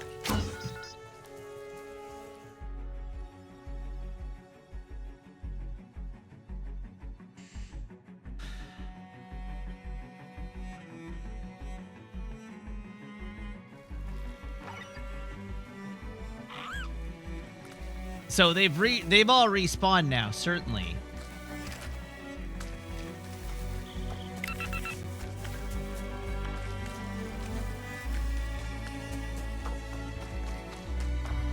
That's so annoying.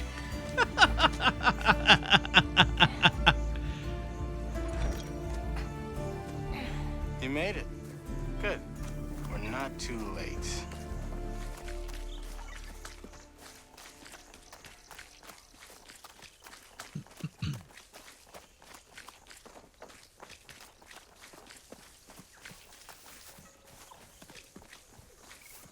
My team's just down there, heading to the cages. We're lucky the huts haven't made the exchange yet. I'm guessing they're worth a lot to the Empire. Those are my friends, Kay. And Endy's mine. Stay out of sight while I do this. The last thing we need is to turn those prisoners into hostages. Yes, sir. I'll scope out an escape route for us. The Meerkat, yes, it does appear that it probably moved the mission area just as we walked close to it. Because when I ran back to where I was, it didn't respect that as me having returned to the mission area.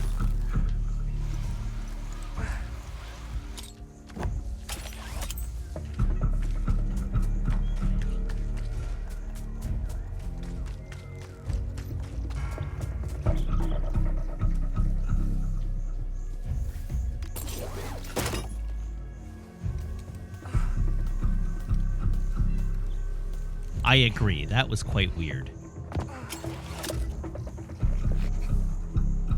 Of the 31 fanfics for this game on AO3, 20 are tagged as NT5/K.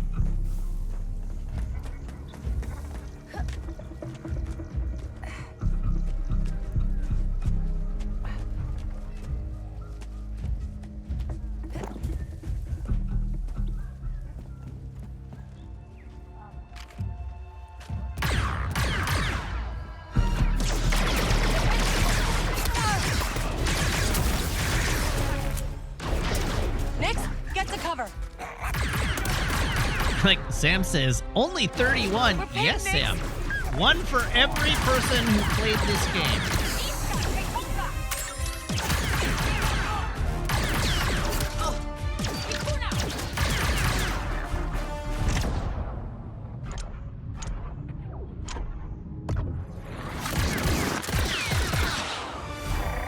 There we go.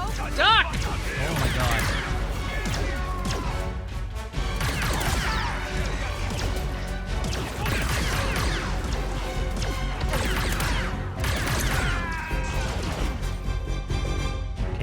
Being shot from. There's one up there.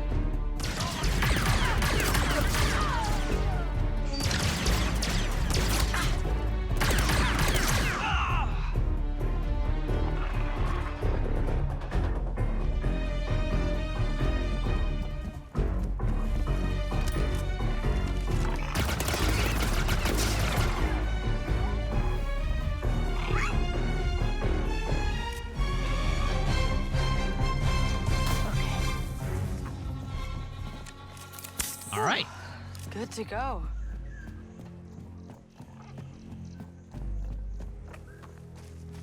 You realize this means I have homework post-stream.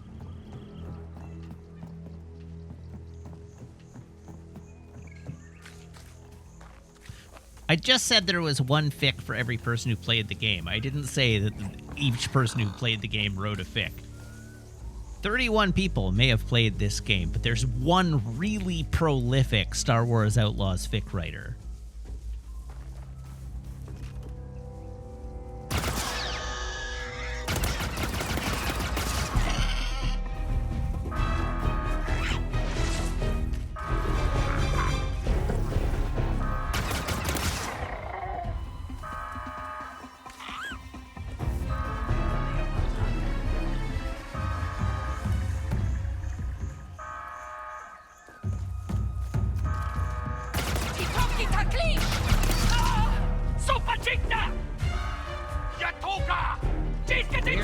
Ah, there they are. Hey, guys. Well, sure. All right.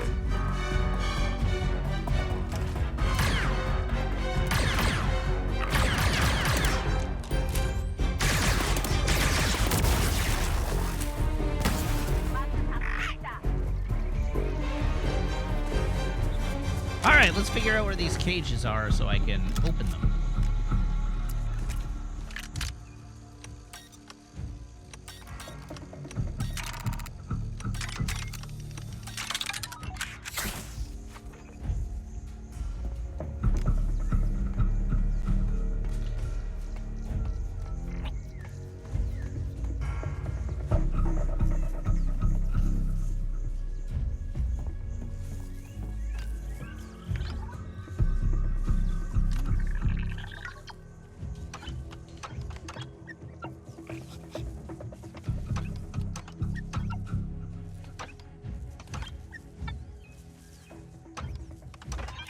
Aha! Open the cages. All right. Sarah, the cages are open. Just in time. The Empire's here. That's not the Empire. That's Zarek Besh. I don't okay, but get my team out of there. Take them down! I'll make you leave. Okay, this is bad news. How quickly did they get off that ship?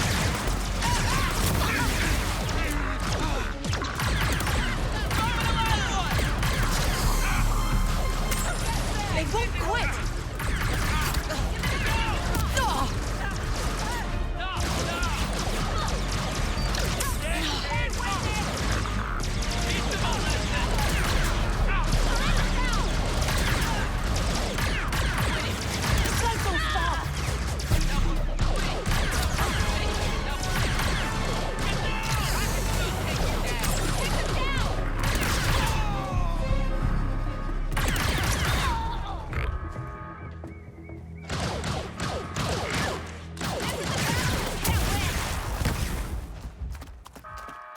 I really like that bot didn't alert when the NPCs were shooting at it. That's hilarious.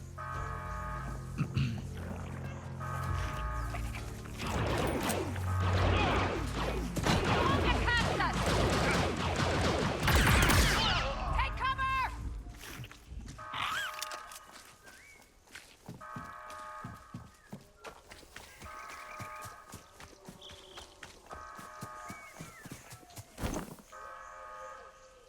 Do we have any enemies? Oh, okay. That looks like a yes. We do have enemies here.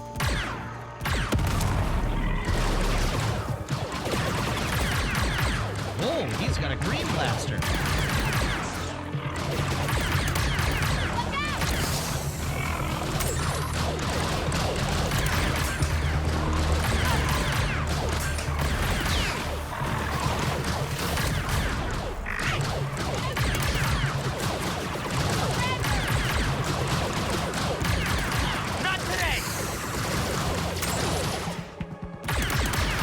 Pew pew lasers.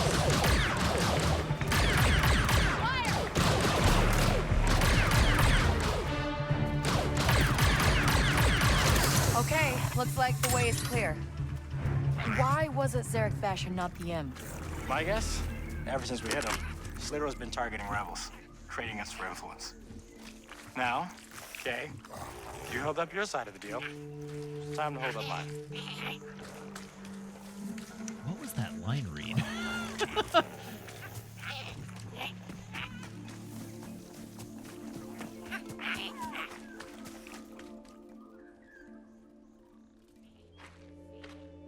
You saved a lot of good lives today.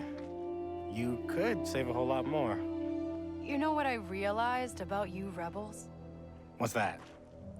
I got a death mark, a half-dead droid, and a crew without a heavy.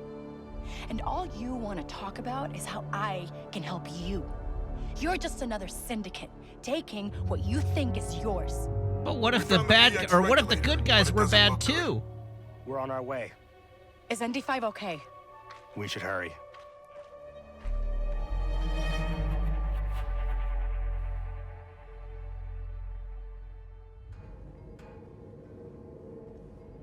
How steady are your hands? Perfect. That one. Hook it up to the couplings. Quick. But not too quick.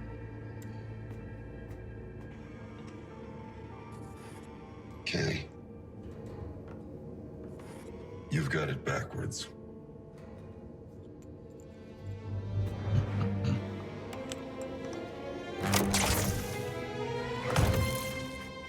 ND?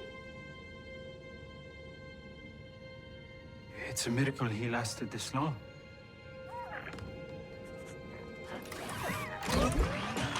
Kadik! Let go! Kay? Now he's double dead. Kay? You gonna start talking? The casino job went bad. What do you want me to say? Heard Gadik stripped that dealer droid's protocols, but it panicked.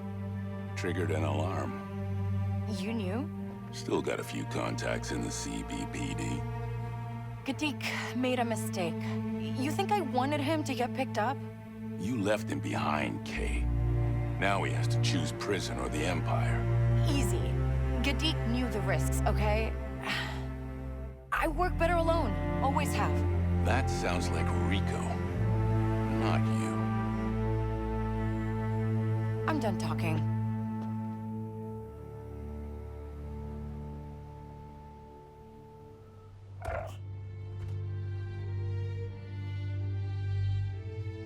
You're okay. Did I hurt you? Even if you did, you were broken. No, it's me. Without Jalen's restraining bolt functioning, I'm just a battle droid. Infiltrate and terminate. Nothing else. That was you?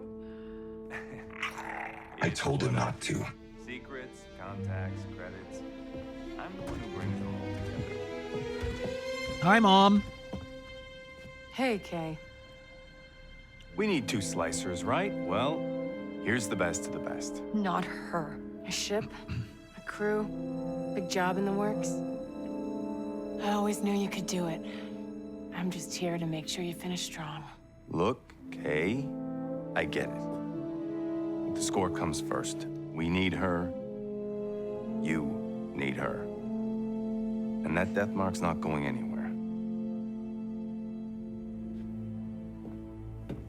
Good to have you back, old friend.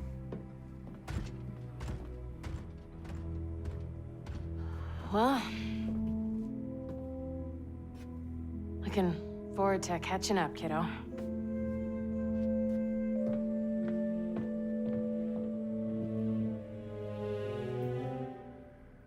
Why are you here? Jalen said you needed firepower, and rebellions aren't cheap, so.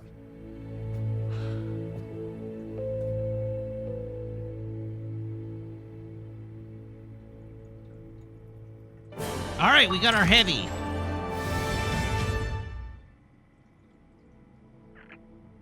Oh, we have finally completed all main quests on Akiva. Almost there. After this job, we finally outrun the death mark. Is that how death marks work?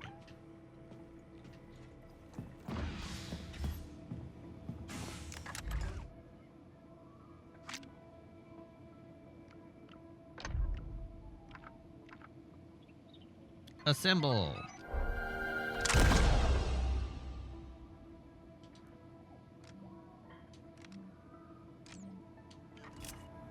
All right, onward to the next main quest, which thankfully did spawn this time. What do you want, Kay? I want her off my ship. No. I mean, once we pull this off and you're richer than most of the galaxy, what do you want? What? Who cares? You can't answer. I want my cut and Rico gone. You want to be free, Kay. And to do that, you need to stop keeping score with some ghost and start seeing what's right in front of you. She left me with a blaster and a casino chip, Jalen. I was 12. Okay. How about I tell you a secret? I was born rich. Secret? If you hadn't hired me, you'd be a mark. My family built ships on Corellia. We were wealthy, powerful, and we hated each other. Then the Empire came, smelled weakness, tore us apart. Hate turned to murder, and here I am. Murder Last turned to survivor. suffering. And I only have Andy 5 to thank for that. Well, at least you lived. My family's hatred destroyed our future, Kay. Now, your mother is one of the best slicers I've seen, and she wants you to pull Brownie, this based off on more than based any on of the us. apparent age of this guy and the apparent age of Besh, this is your his crew. younger brother. What's next? You know Sliro's mansion better than any of us, so it should be no surprise we'll need his master key of passcodes, always kept on his person. I've got word he's brokering some deal between Zarek Besh and the Empire's intelligence outfit, the ISB. Or Sliro, I Infiltrate guess. the meet, Sliro's get younger the key, brother. And regroup with the crew on Kanto. And then we pull off the greatest heist the galaxy has ever seen. Kay, Rico has secured a Lambda shuttle.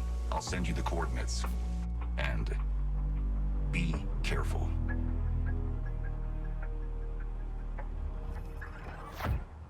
The truth.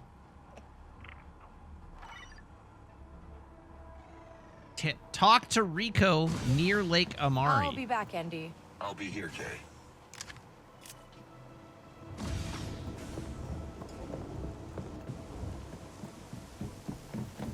Where, pray tell, is Lake Amari?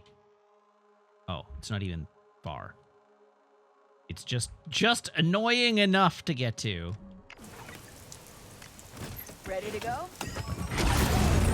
Kay, I am sorry for what Jalen did. He should not have contacted your mother. What? That restraining bolt make you apologize for him, too? No, I am simply disappointed. There's nothing we can do. It's his job, his crew. You should know that more than anyone. Yes, I do. Let's chat, I Mom. see you still have my blaster. You know, that power pack is aftermarket. It overheats easy. You don't I fixed say. that years ago. Oh. That's fixed? What else have you, been up to? Yeah, we're not doing this. You're right. We should focus on the job. Sliro's meeting with some imps on an ISB station. Tightest security in the galaxy. But it's our only chance to get close to him. With this ship, we can get in, grab his master key, and get out. Unseen. We? No, me and Nix got this. Can he pilot an Imperial shuttle? Can you? How hard can it be? I know. I'm the last person in the galaxy you want to sit in a shuttle with. This job needs 2 slicers. What were you gonna do? Wing it? I've been winging so it far. my whole life. Worked out so far. This time it won't. Just don't get in my way. Sure. But once we start this, we have to see it through. So, you ready? This is the point of no return. There we go. Ready to go. Yeah, I'm good. Let's get this over with. Great. After you.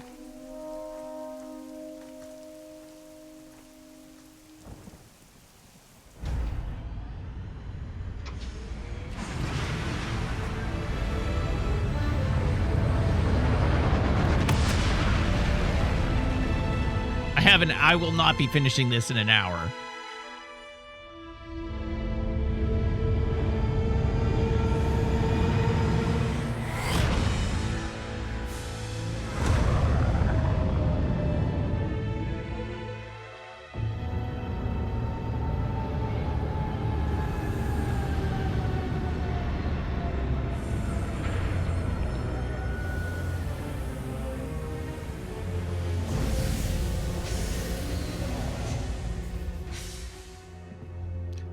So Brownie says, why is the main quest so short? They really want to lean in on DLC story stuff, huh?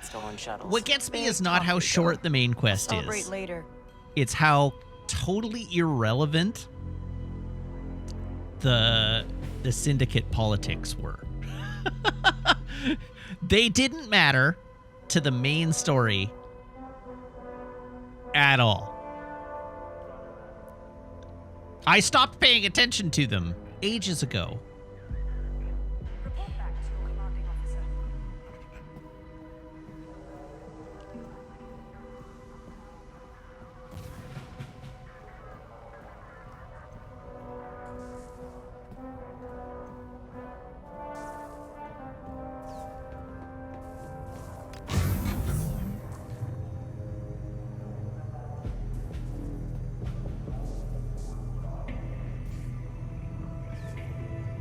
Oh, this is not the last quest. There are 2 quests after this one. This is just the point of no return.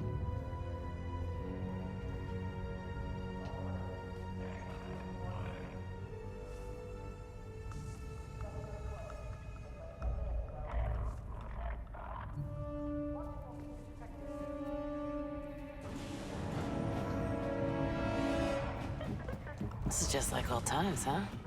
Is it? Better find the floor plans before you cut and run. I was just saying... Never mind. Okay, let's find... What?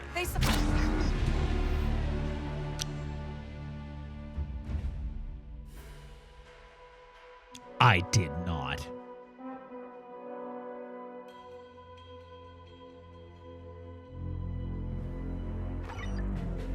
Oh, God Told damn. you this would work. The ISB is hunting rebels, not stolen shuttles. Big talk, Rico. I'll celebrate later.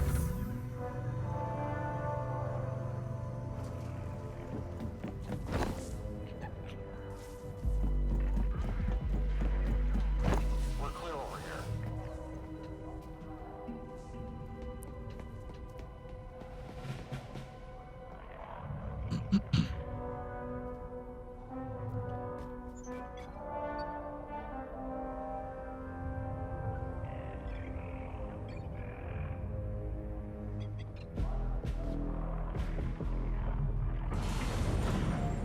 Okay, this time, I love the little mouse just like droid. old The little times, mouse huh? droid is very cute. Is it? Better find the floor plans before you cut and run. I was just saying... Never mind. Okay, let's find the meeting place, grab the key, and cover our tracks. Together. Uh-huh. Good one.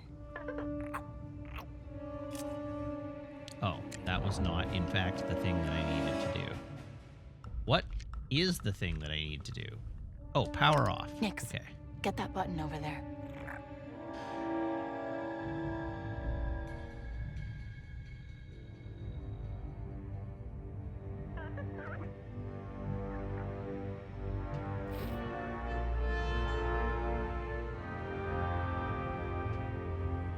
Okay, now the camera is off.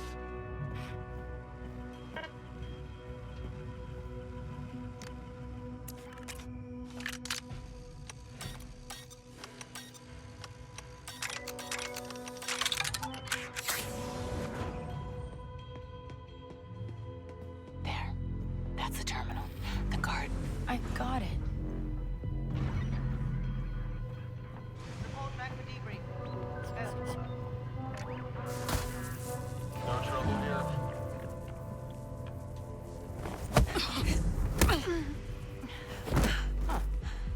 on, kiddo. Now help me slice this.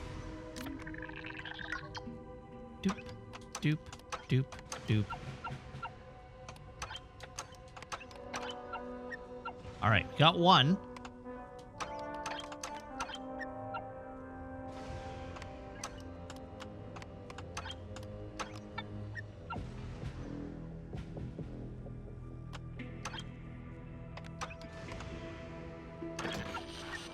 Well, that hurt.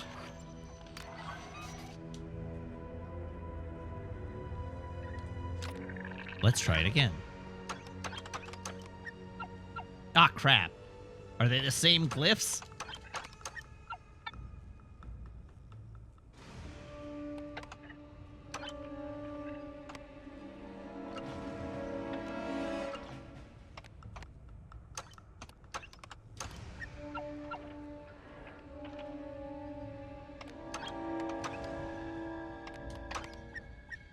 Oh. This is gonna... Ah, come on!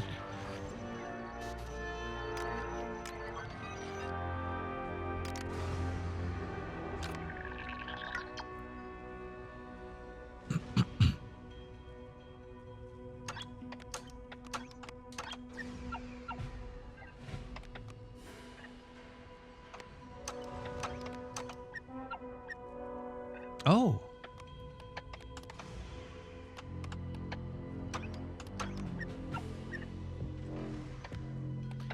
Rip-a-roni. Ha!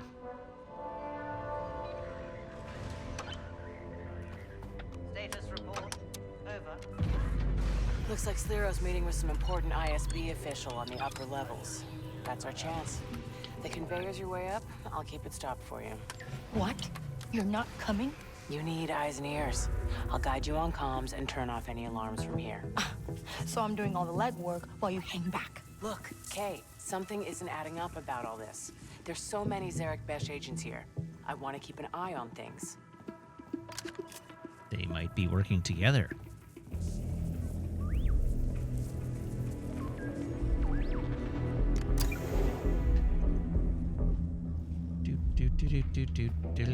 Do.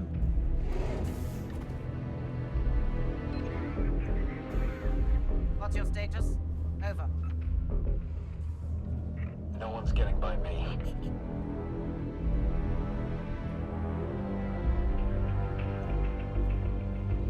Doubles!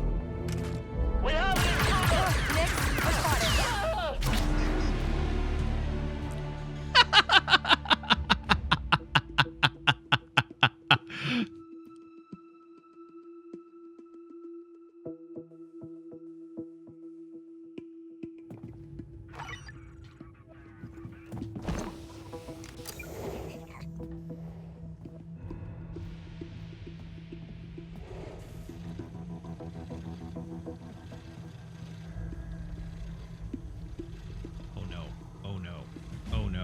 Huh?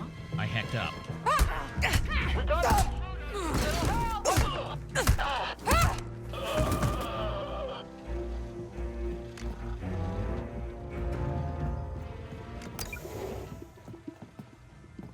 Convenient.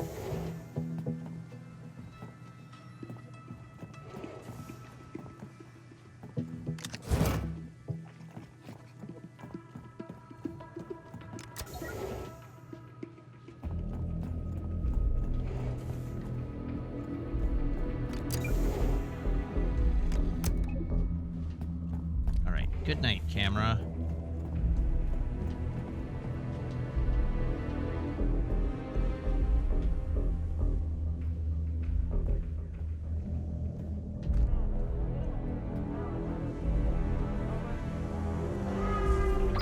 Hey, the conveyor's moving again. I thought you were handling it. The backup override kicked in, but I'm on it. Relax. Easy for you to say.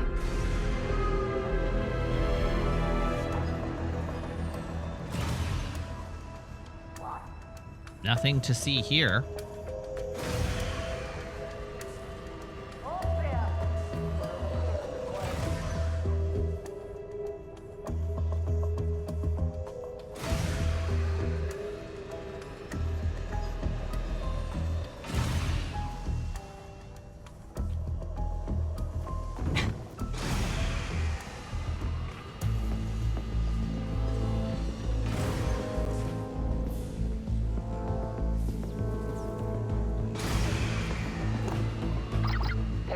maintenance hatch up ahead, on the floor. Take it. A maintenance hatch up Hang ahead on. the floor. You got company. Get past him and stay out of sight.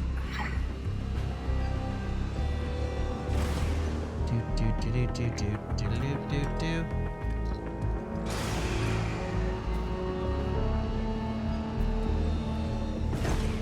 I don't think I want to go down there. Wait. What? Alright, just keep moving through the maintenance passage. Oh, god damn it. You sure this is the way to Sliro's meeting? Trust me at least a little here, kiddo. Point of order. The maintenance worker triggered the alarm. I didn't trigger the alarm. The maintenance worker triggered the alarm. There's a maintenance I hatch had up nothing ahead, to do on the with it. floor. Take it. Oh, hang on. You got company. Get past him and stay out of sight.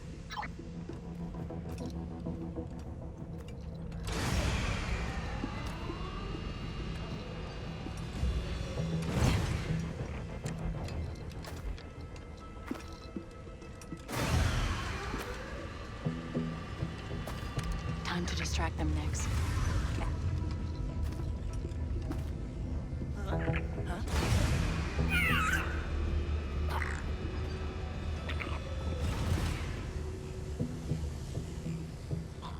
There we go. Alright, just keep moving through the maintenance passage. You sure this is the way to Sliro's meeting? Trust me at least a little here, kiddo. Carrie, bad news. When the conveyor reactivated, one of the Vipers caught sight of you. Can't trust someone's gonna be there for me, huh? How much did they get? Not sure.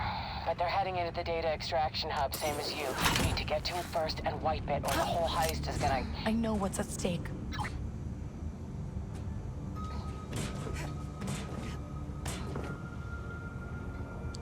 One of the droids spotted me? That's just rude.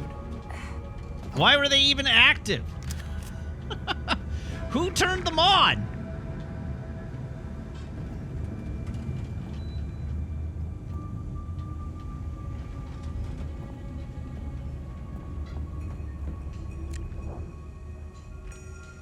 Hey, hold this open.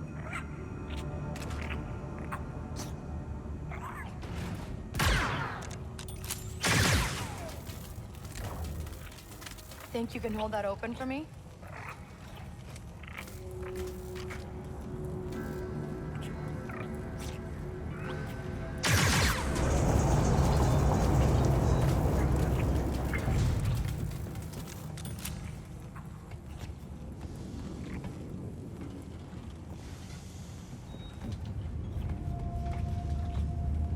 What's up here? Oh, another chest.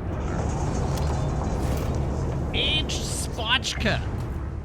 Delicious. I was just saying I could go for some spotchka.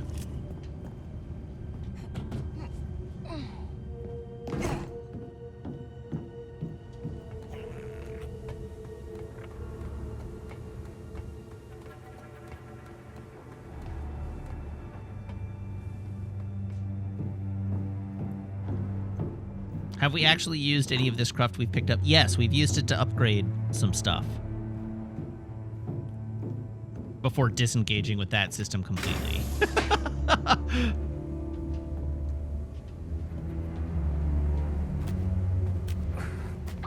Keep going. You should be close. Oh, hello there, new chatter. How are you?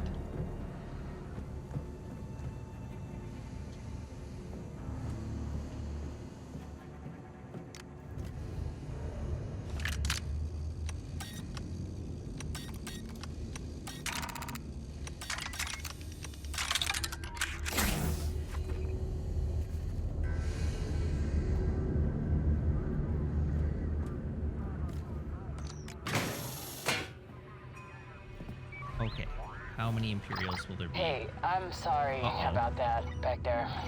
It was my mistake. I'm fixing it. The Vipers are connected to terminals. They're sliceable. Thanks. Oh, okay. It can't.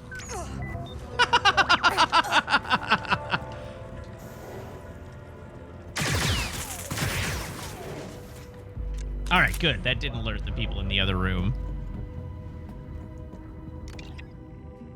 Viper 058V2353 report. The droid was sent to Vasek based on intel from a captured smuggler.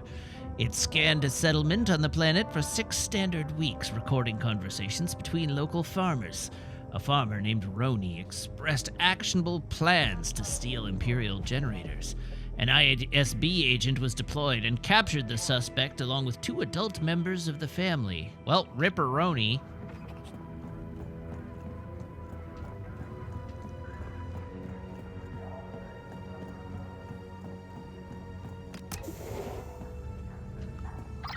Some of those droids are still active. Don't get spotted again. Spent a lot of time around Vipers. I'm good. You'll have to tell me about that one later.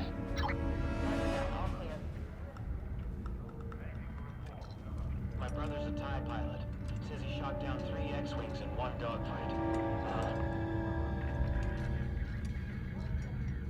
Something's off today.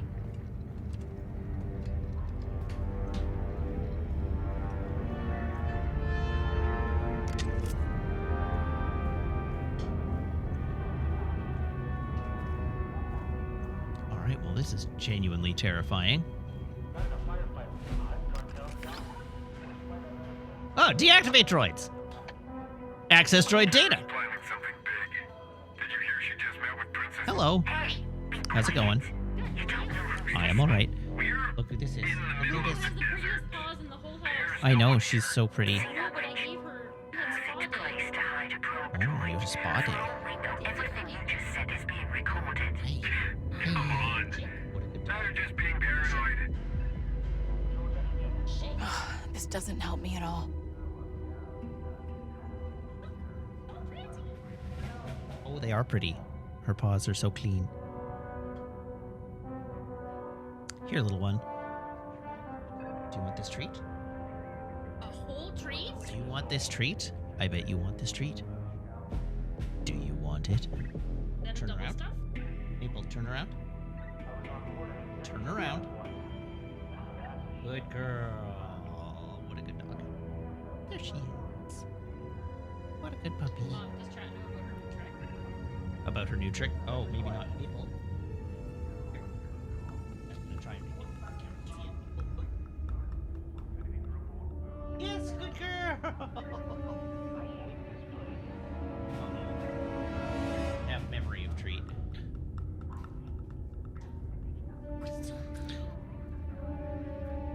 Maple, you're sitting in a place where I'm worried that I'm going to roll over your paw if I get any closer. I don't want to roll over your paw. Okay, the Maricat says, I'm enjoying watching both Matt and Ben play this game, especially seeing them both come at it from completely different directions. What direction is Ben coming at it? Well, I mean, like, I know Ben is from the school of I've never met a Star Wars thing I didn't like. But what directional difference are we coming at the game from? Is it just that? Oh, Ben's going all in on the ancillary stuff. Okay.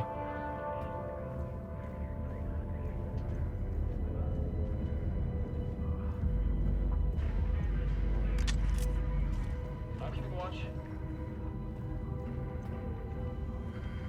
I almost got stepped on by an AT-AT once.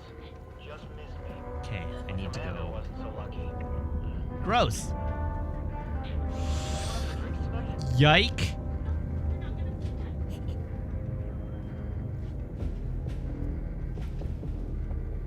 Oh, no.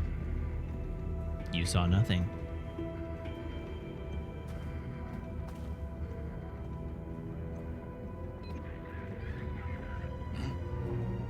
Oh, come on. Sound the alarm! I'll call for backup! Take her out!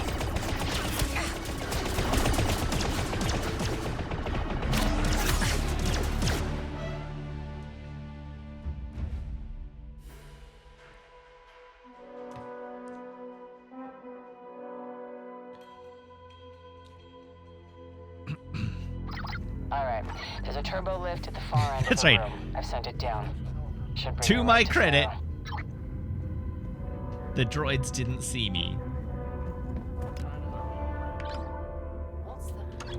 Kara's planning something big. Oh god. Did you hear she just met with Princess? Hey, is that quiet? You don't know what we're listening. We're in the middle of the desert. There's no one here. Report back to command for debriefing.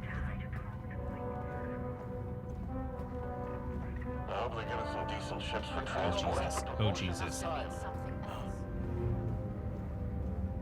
Oh, come on!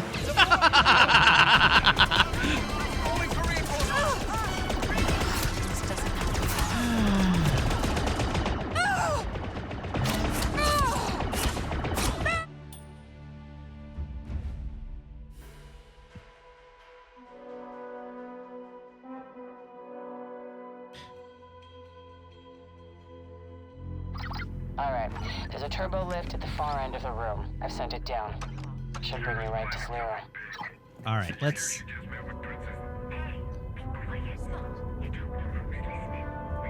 You saw nothing. That person saw nothing.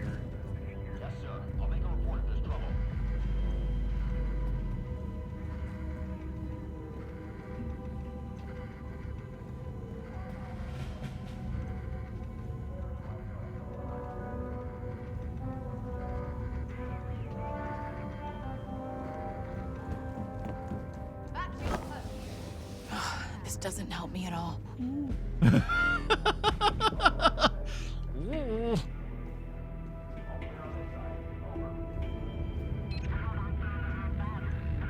Stay alert. No slacking.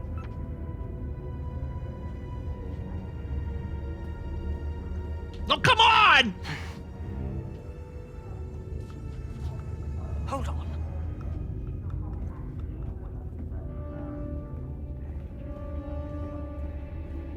Wait.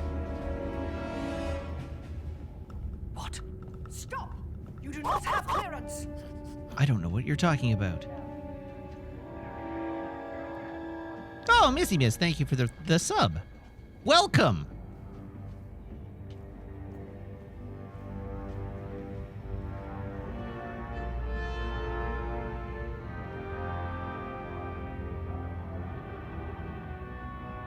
Okay, Maple farted. It was nothing. Maple As came you were. in, turned around, farted, turned around again, and lay down. Watch for suspicious activity.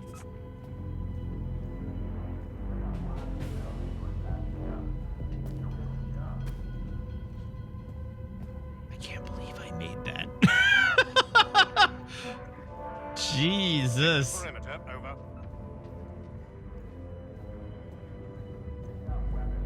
Yes, at least she didn't walk back out. That's right.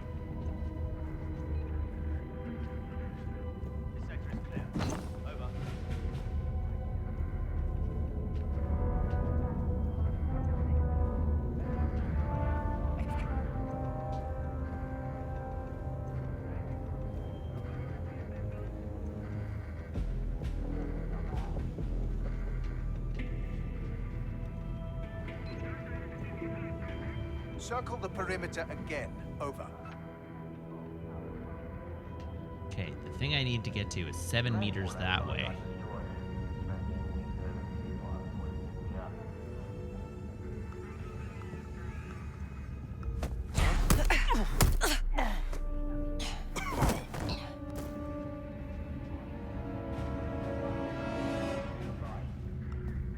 The perimeter better be secure. My unit was ordered to this village. They didn't want to pay taxes, so we burned their buildings to the ground. That's an appropriate thing to do to a village that doesn't want to pay taxes.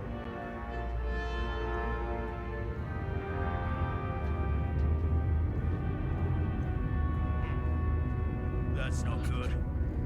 What's happening? Dot crap.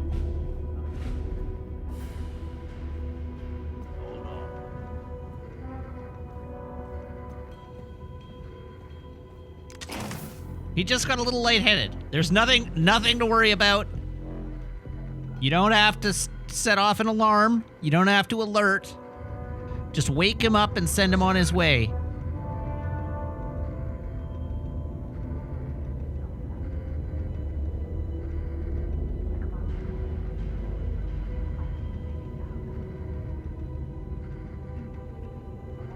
Nothing to report. Hey, alert! Not in here. This isn't great. I don't like the way this is going. Stay vigilant. Keep looking. Strange.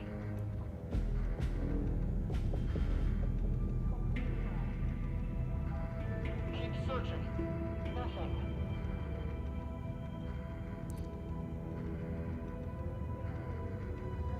Keep searching.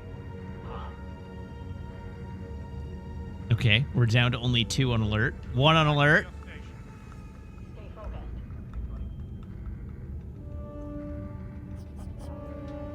Back to positions. Yeah, back to positions, nerds. Let's regroup. Did they just leave this guy on?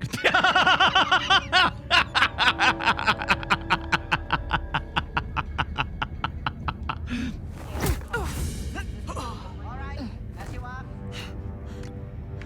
I think we're clear. All right, then. There. Got it. The recordings of me are gone. Nice work, kiddo. Alright, there's a turbo lift at the far end of the room. I've sent it down. Should bring you right to Slero. I actually think the fact that they just left him unconscious on the ground and like didn't even try to wake him up is the funniest thing this game has done so far.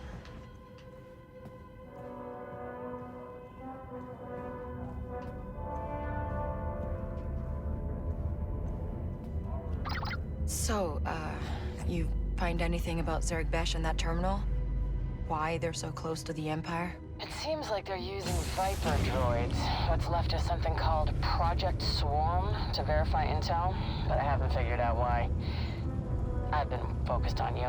I'm expecting Brownie to bust into chat to be like, Yeah. Project Swarm, that's Okay, a deep when cut! the turbo lift opens, look for a way into the ISB meeting room. It's gonna be tough to get that key without being spotted. Nix will help.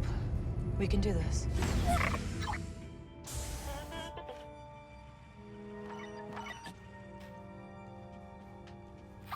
Opening a door for you, left of the turbo lift. Take it. On it. Left of the trip this way.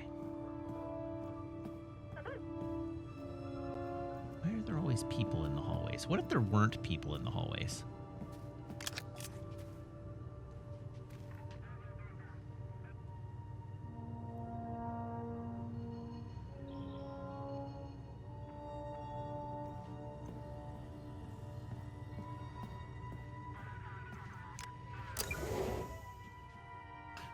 It's a good thing Stormtrooper helmets don't have very good peripheral vision.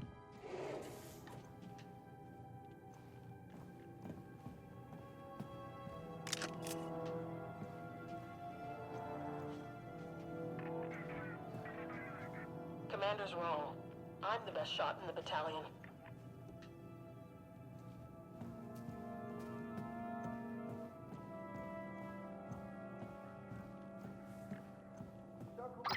I see a vent on these schematics. It'll get you above the room.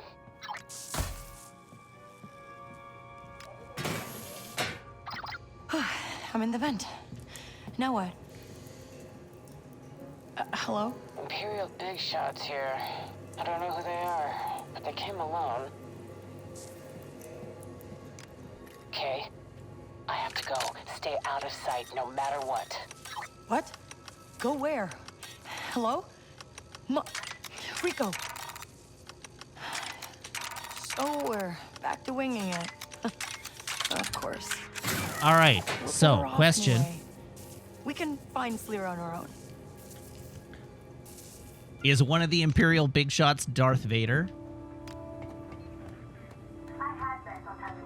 I was gonna say Moff Tarkin, but given the current lawsuit between Disney and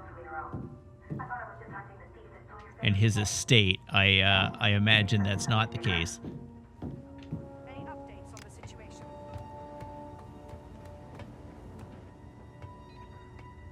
Oh, that's right. Tarkin's dead at this point. All right, well, even better. I expected more from one of the most expensive bounty hunters in the Outer Rim. I'm out. You stop now? I recoup my losses. I'd say your meager fortune on Neamos should cover it. How could you possibly You're know? mine, Belle. Finish the job. Oh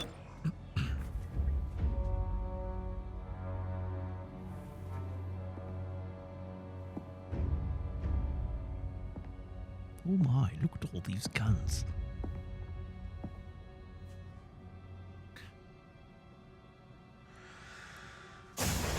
Whoever holds this hammer be... Oh my god! Well, this is a surprise.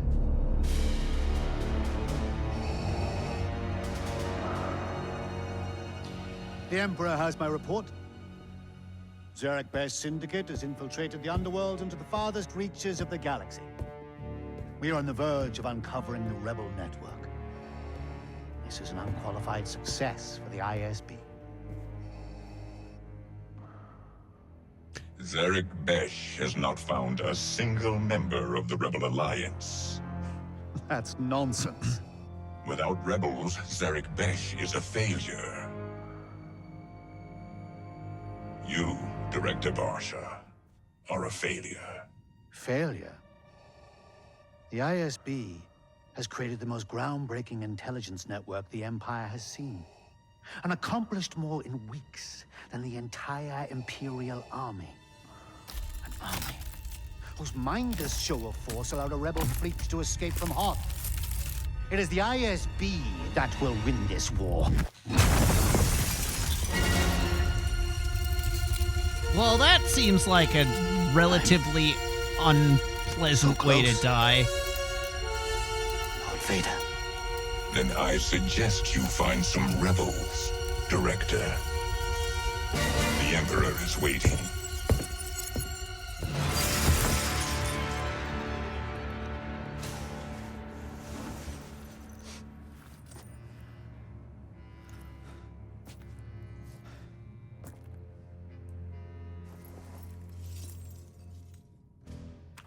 Ready my ship.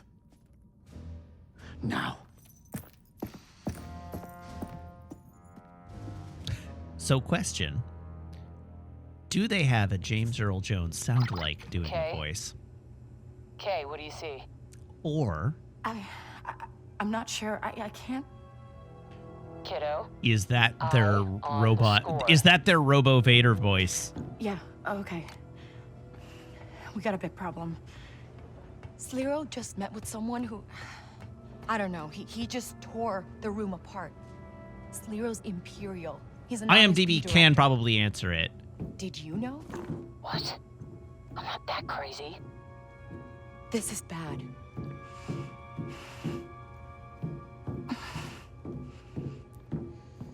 Get back here. We're in over our heads.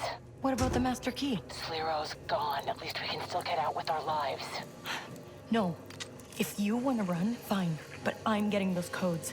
If this is Sliro's base, he's got to have a bedroom or a safe or something. Give me a second, but keep moving. If he does, it'll be close.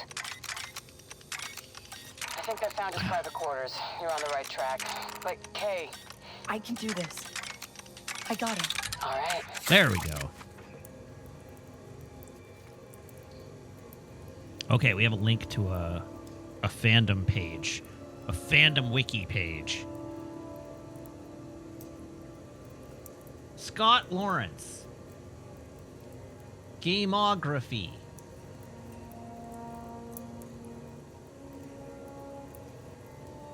Did indeed voice Darth Vader in Star Wars Outlaws. And in Jedi Survivor. And in Jedi Fallen Order. And Tales from the Galaxy's Edge. And Star Wars VR Episode 3. And Star Wars VR Episode 2. And Episode 1. And Empire at War. And Battlefront 2. And Revenge of the Sith. And Rogue Squadron 3 Rebel Strike. And Rogue Squadron 2 Rogue Leader. Dating all the way back to Star Wars TIE Fighter. Scott Lawrence voiced Darth Vader in Star Wars Super Bombad Racing.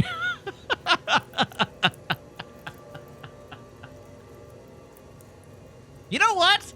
It's a pretty good Darth Vader. Like, it's a pretty good Darth Vader. They really don't need the AI voice. They could just employ him. If they put him in a movie, like if they put Vader in another Star Wars movie or in the TV show or whatever, they could just get him to do the voice.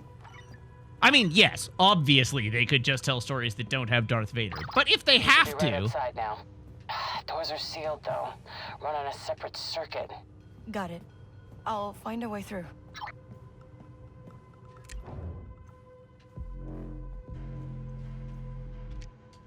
Hey, Nix, the button over there.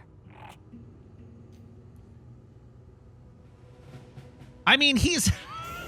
I'm going to say something that's going to get me in trouble. He's a video game voice actor. Surely it has to be cheaper to employ him to do Darth Vader's voice than to build out a whole AI system to deepfake it.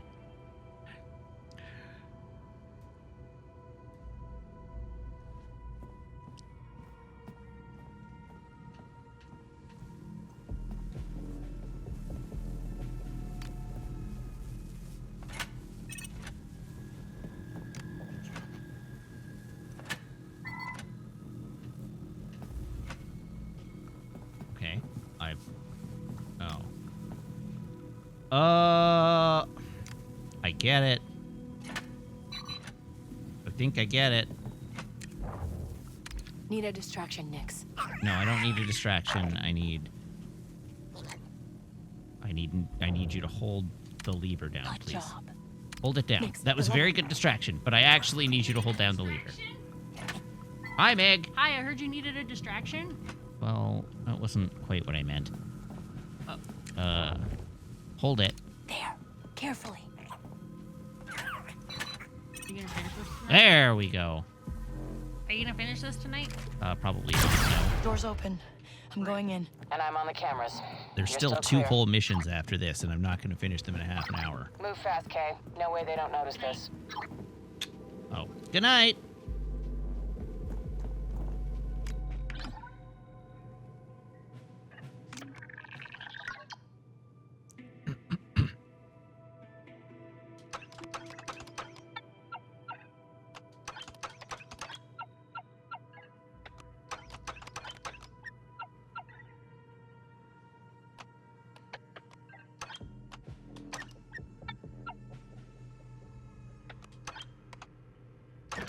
Oh.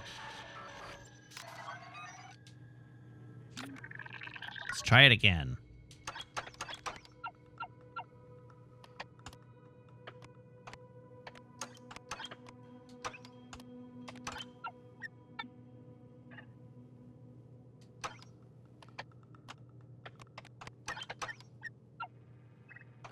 Aha! Retrieve access codes. I think I found it. The passcodes are raw data, but I'm removing his permissions for you. Yeah, I see them replicating the base codes onto a data card. But he's going to see our footprint in the system. Can you get to the main terminal on the bridge? That sounds heavily guarded. You can do this, kiddo. Besides, we're dead if we don't. Makes sense. Missy Miss, I have to admit, I have not been especially taken with this game, so I have been mainlining, basically from the point at which I decided Careful, I didn't Nix. have it in me Stay out of sight.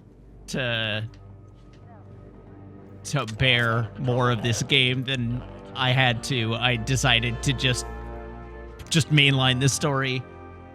All right, Catiopa Experiment 4884-2.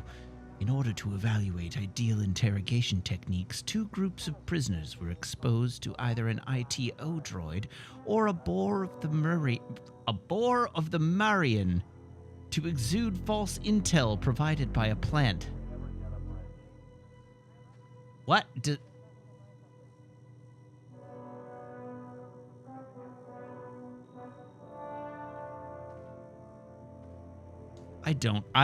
I know some of those words. Both groups gave up the information within the expected time frame, but the boar of the Marian left several prisoners with permanent neurological damage. Oh, the mind-reading thing on Jedha. Okay.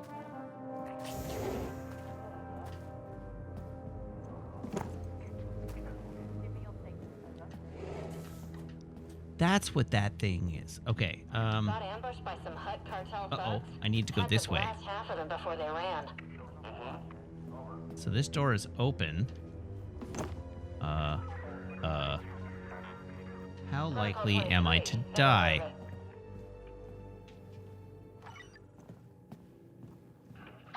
Hey, I see the terminal, but there's like 100 officers in here.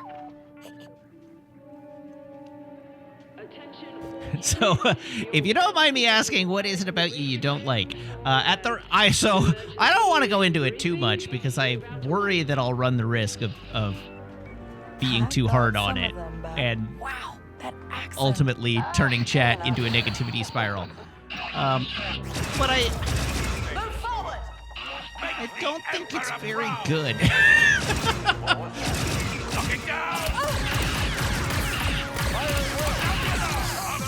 Not letting up.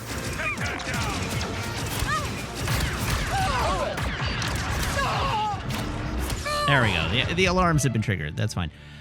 Mostly, I think the game is very flat. The writing is not very good. The gameplay systems are not sufficiently well built out to actually feel like they have any particular depth. It was noted that the distraction mechanic with Nyx is kind of jank and doesn't really work very well. And in a stealth game, you really, really need to have your stealth mechanics work, or else there's no point in playing it stealth.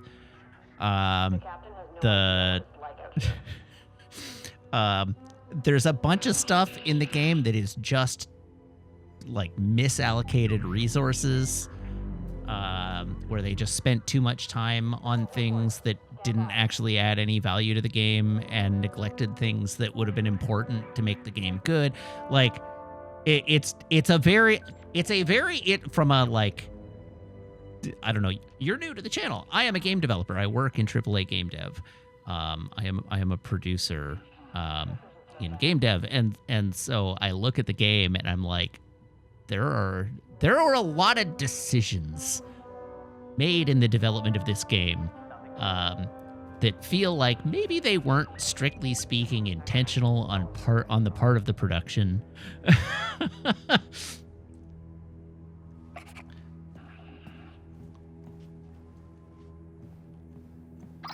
Hey, I see the terminal, but there's like 100. The level officers artist in did pretty here. good work. I like the art is pretty good. The art is like, I don't know. I think the art is very. A lot of people clearly worked very hard on this, so I don't want to be like it sucks, and it sucks. But there's just like Some of them, but wow, that accent. everything feels like it has a degree less polish than it really needs to be able to live at the level that the game lives at. It's sort of particularly funny in the wake of Ubisoft being like, we make quadruple A games. We don't just make triple A games, we make quadruple A games. That they then released this, which is very much like a double A. It really lacks the level of polish that it needs to be living in the premium games market. Maybe they will get it together. Like maybe they'll serve it enough, but the moment is past. Like the game is out, and it it doesn't, because it's not a live service, it doesn't really matter whether they fix it or not. The audience is gone. Yes, sir. I have all Anybody who is patrols out. interested Over. in it has played it in its current state, and they're not likely to win over a significant body of players.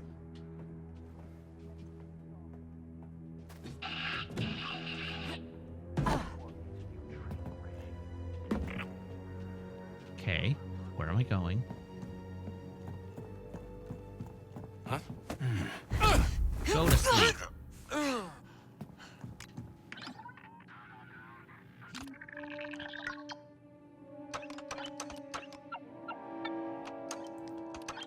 Anyhow, like, it has some fun stuff in it, but it just feels very light.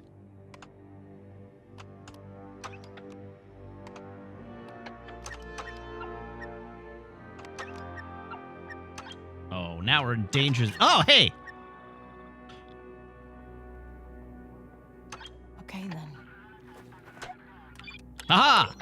I have opened a ventilation. Just gave you access. All right, uploading now. I would like to Should go we pin this on? into the They already ventilation hit 'em, right? shaft. Yeah, they always want to take credit for everything.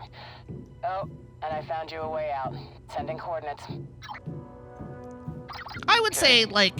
You okay? Okay isn't the word I'd use, but we're making it work. Just remember, it'll all be worth it. This job is how we tip the scales, take our little piece of a galaxy that's rigged against us. Talk later, Jalen. I would definitely agree that this is worth picking up on sale. Like, it's not a terrible game. It's not fundamentally broken. It's just kind of jank and lacking in polish.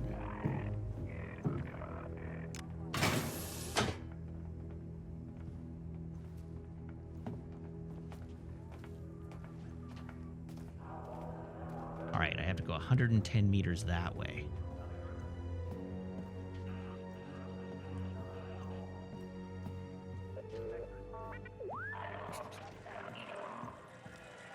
You know, I kind of wish that the astromech droids could rat me out. It feels wrong that they don't. R2 would narc on me in a heartbeat.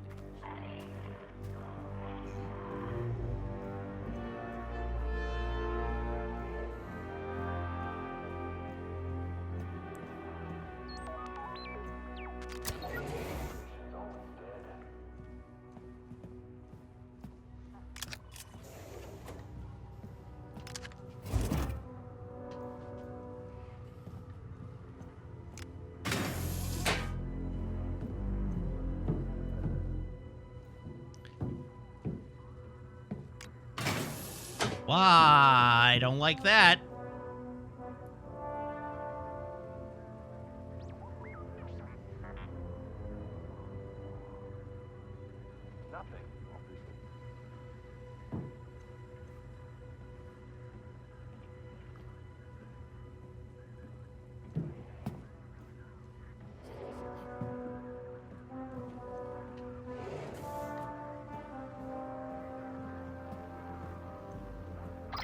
Careful, more troopers. Get upstairs, just opened a door.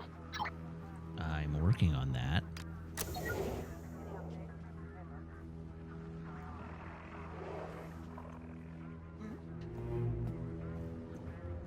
Fudge. What was that? Fudge. Let's look in. You're not authorized to be here. I don't know who you're talking to, but it definitely isn't me.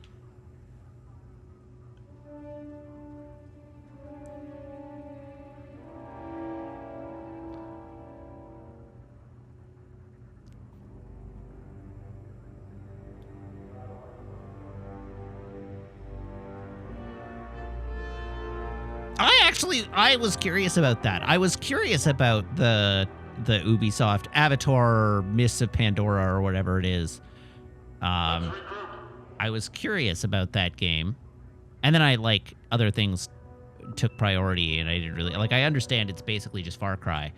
But I do sort of wonder what What level does it live? How polished is it?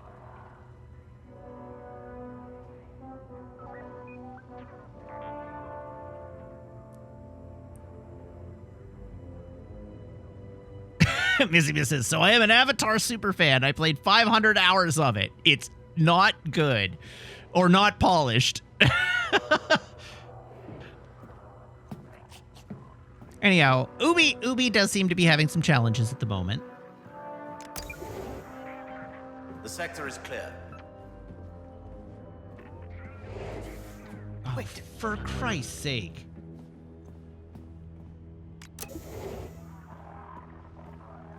They're coming our way!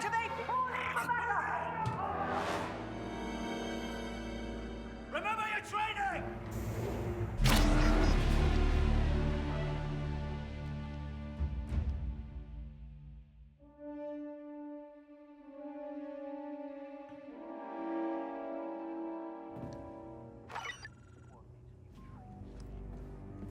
Okay. How do I get up there?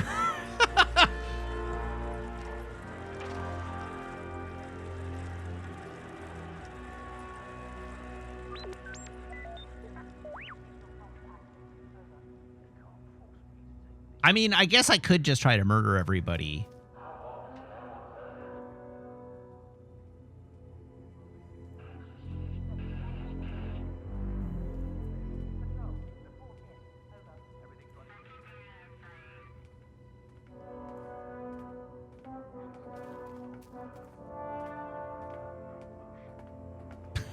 You feel like Ubisoft is one of those going through a lot right now companies, except right now is all the time. It's not, though. I mean, it is now, but that's why I said right now. For a long time, Ubisoft was a company that you could look to as like,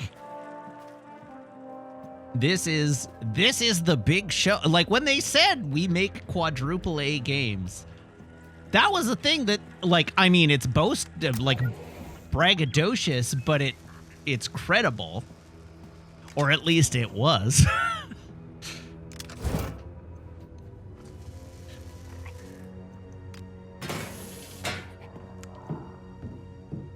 Ubi was making games that had like 9 or 10 different dev studios, like internal dev studios, working on the game.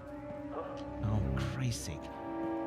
And that, like, not including their outsource partners, like the logistics of putting together some of the late some of the late Assassin's Creed games and things like that are just unreal. I still don't know how they did it. The degree of coordination necessary to deliver products at that high level of quality,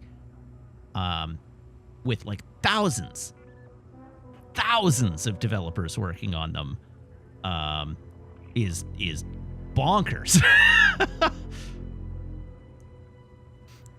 And yeah, yes, you're right. A team of approximately 600 developers from 11 Ubisoft studios, including Massive, participated in the development of Outlaws, which is like still really it's wild that they're able to do this. But now they're having trouble turning out, the level of quality that we have come to expect of the Ubisoft experience. Careful, more troopers. Get upstairs, just opened a door. It's all the assault lawsuits. That's grim. What?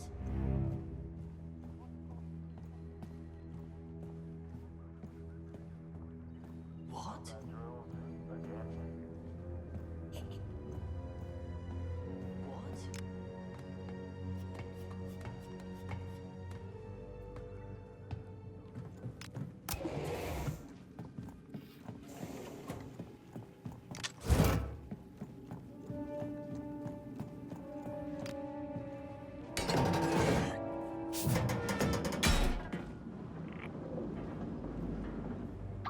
Am I going the right way? Uh-huh, you're almost there. Hooray!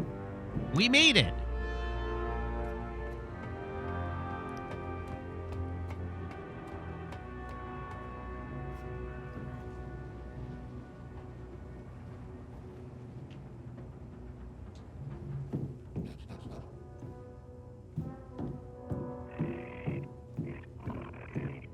Director Barsha does not tolerate failure.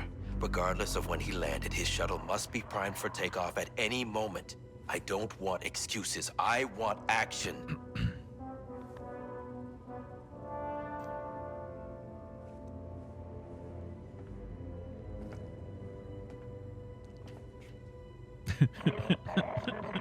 $600 devs is a rush job. Ubisoft, why?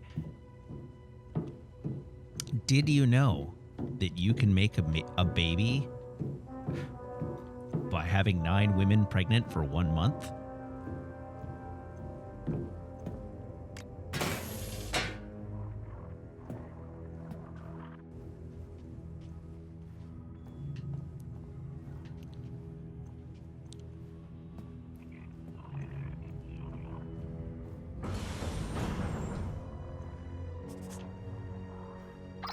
Hey, I see you. Meet me down here. There wasn't an easier way? You want easy or safe? You surprised me, Kay. You've changed a lot. My life didn't just stop when you left. For what it's worth, I thought it was for the best. I mean, look at you. You didn't need me. Okay? I heard you. I probably could have phrased that in a better way. Now that you're adding it to the quotes, like, with 9 women, you can make a baby in a month. Is probably what the more eloquent version of that statement is. Yeah, it's too late, I know.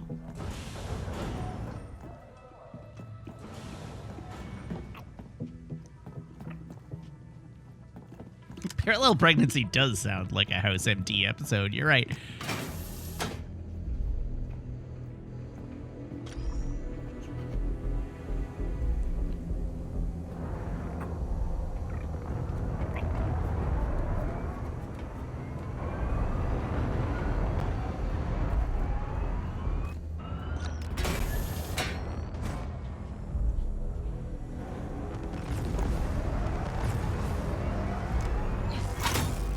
Whee!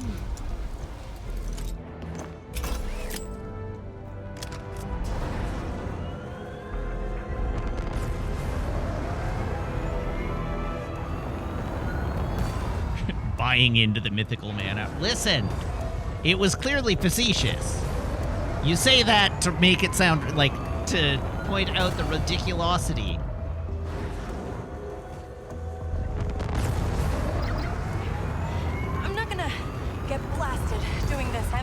Why'd you think I led you this way? This place is fully automated. No one here to shoot at either of us. Good. Because this is a lot harder than it looks. Better than getting blasted, kiddo.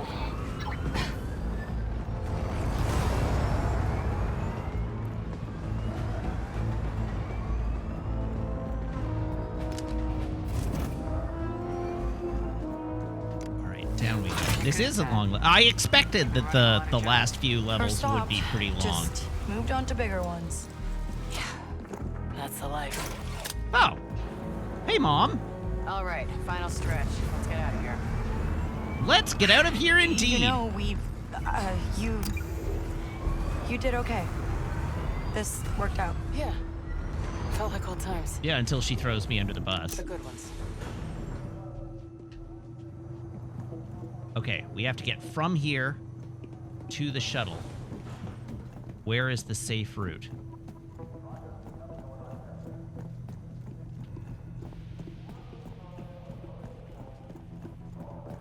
This seems terrifyingly easy. Okay, oh! Let's go. For the rebellion, right? Ha! Like they could pull this off. She didn't even throw me under the bus. That's exciting.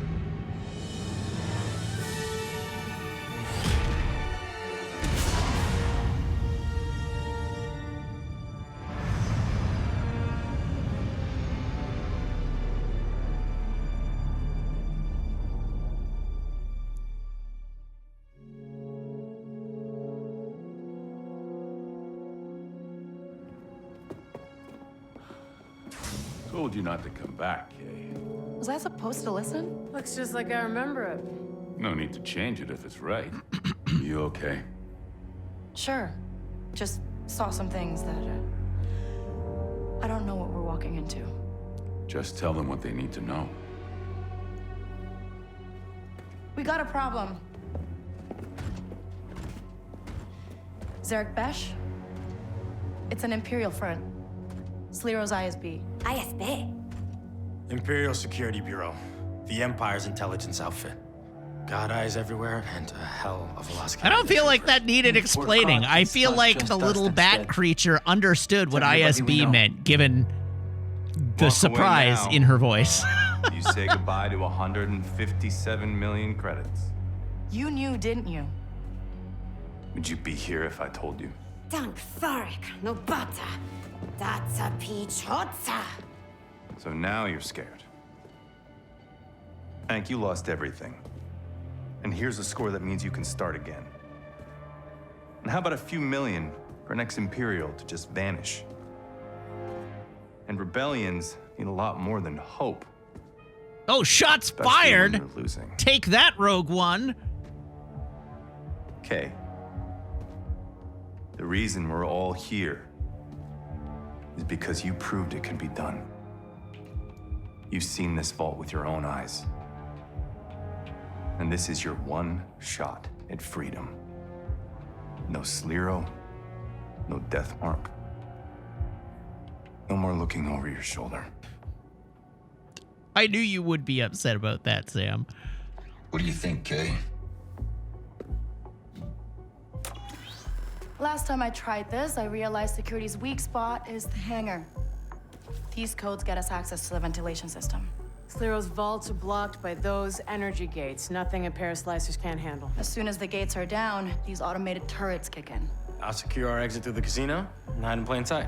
TT-8L droid protecting the vault is the best money can buy. But that matter. Vault protected by chromium time locks can't be sliced. Tagua cutis patisa, cava blasto novia nolia. Oh, we have a bomb Once we for get the that. safe, we just need a quick exit. What about the old Cantor sewers? No maps exist, but with a transmitter, our pickup can find us. ND5 and I'll be at the landing pad with the Trailblazer. And then it's straight to freedom. Okay. Let's tip the scales. Jalen's just like, haha, all I wanted was the Trailblazer.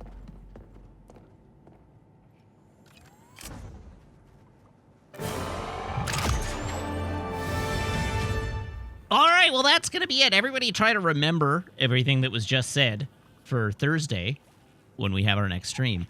Thank you so much, everybody, for tuning in. Thank you to everybody who subscribes, everybody who follows, everybody who cheers, everybody who chats, and everybody who hangs out and lurks. It's a genuine thrill to stream for you, and I hope you have as much fun watching as I do playing. I'll be back. Same Matt time, same Matt channel here on twitch.tv/Wiggins on Thursday, 6:30 p.m. Pacific. Still daylight time. Still daylight time. And tomorrow on the Discord, we have Star Trek. It's our Star Trek night. And we're at none other than Best of Both Worlds, Part 1. Yes, also Anime Club is happening on the Discord. But more importantly, Best of Both Worlds, Part 1. So you should join the Discord. As always, and I'm going to do the thing. As always, you can follow me. You can follow me in places. You can follow me on Blue Sky, where I have recently set up shop. You can follow me on YouTube, where I post VODs. You can follow me on TikTok, where I sometimes post. And you can follow me on Instagram, which is where the Gundams go. For now. So yeah, do all those things. And then if you're one of our delightful and attractive and other words, good words, positive words, if you're one of our delightful, intellectual, kind, friendly subscribers, you can join the Discord. So you should join the Discord. And to join the Discord, just make sure your Twitch account and Discord account are linked to Discord's backend, where my server will appear to you as if by magic among your linked servers. So please join the Discord. All right, so we're going to raid, I guess, Playframe Plus, because we need to remind Dan that he has to buy a PlayStation from me.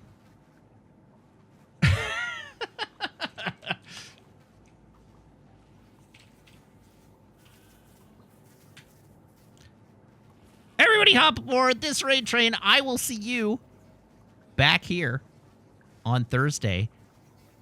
So until then, so long. Have a great night, and goodbye.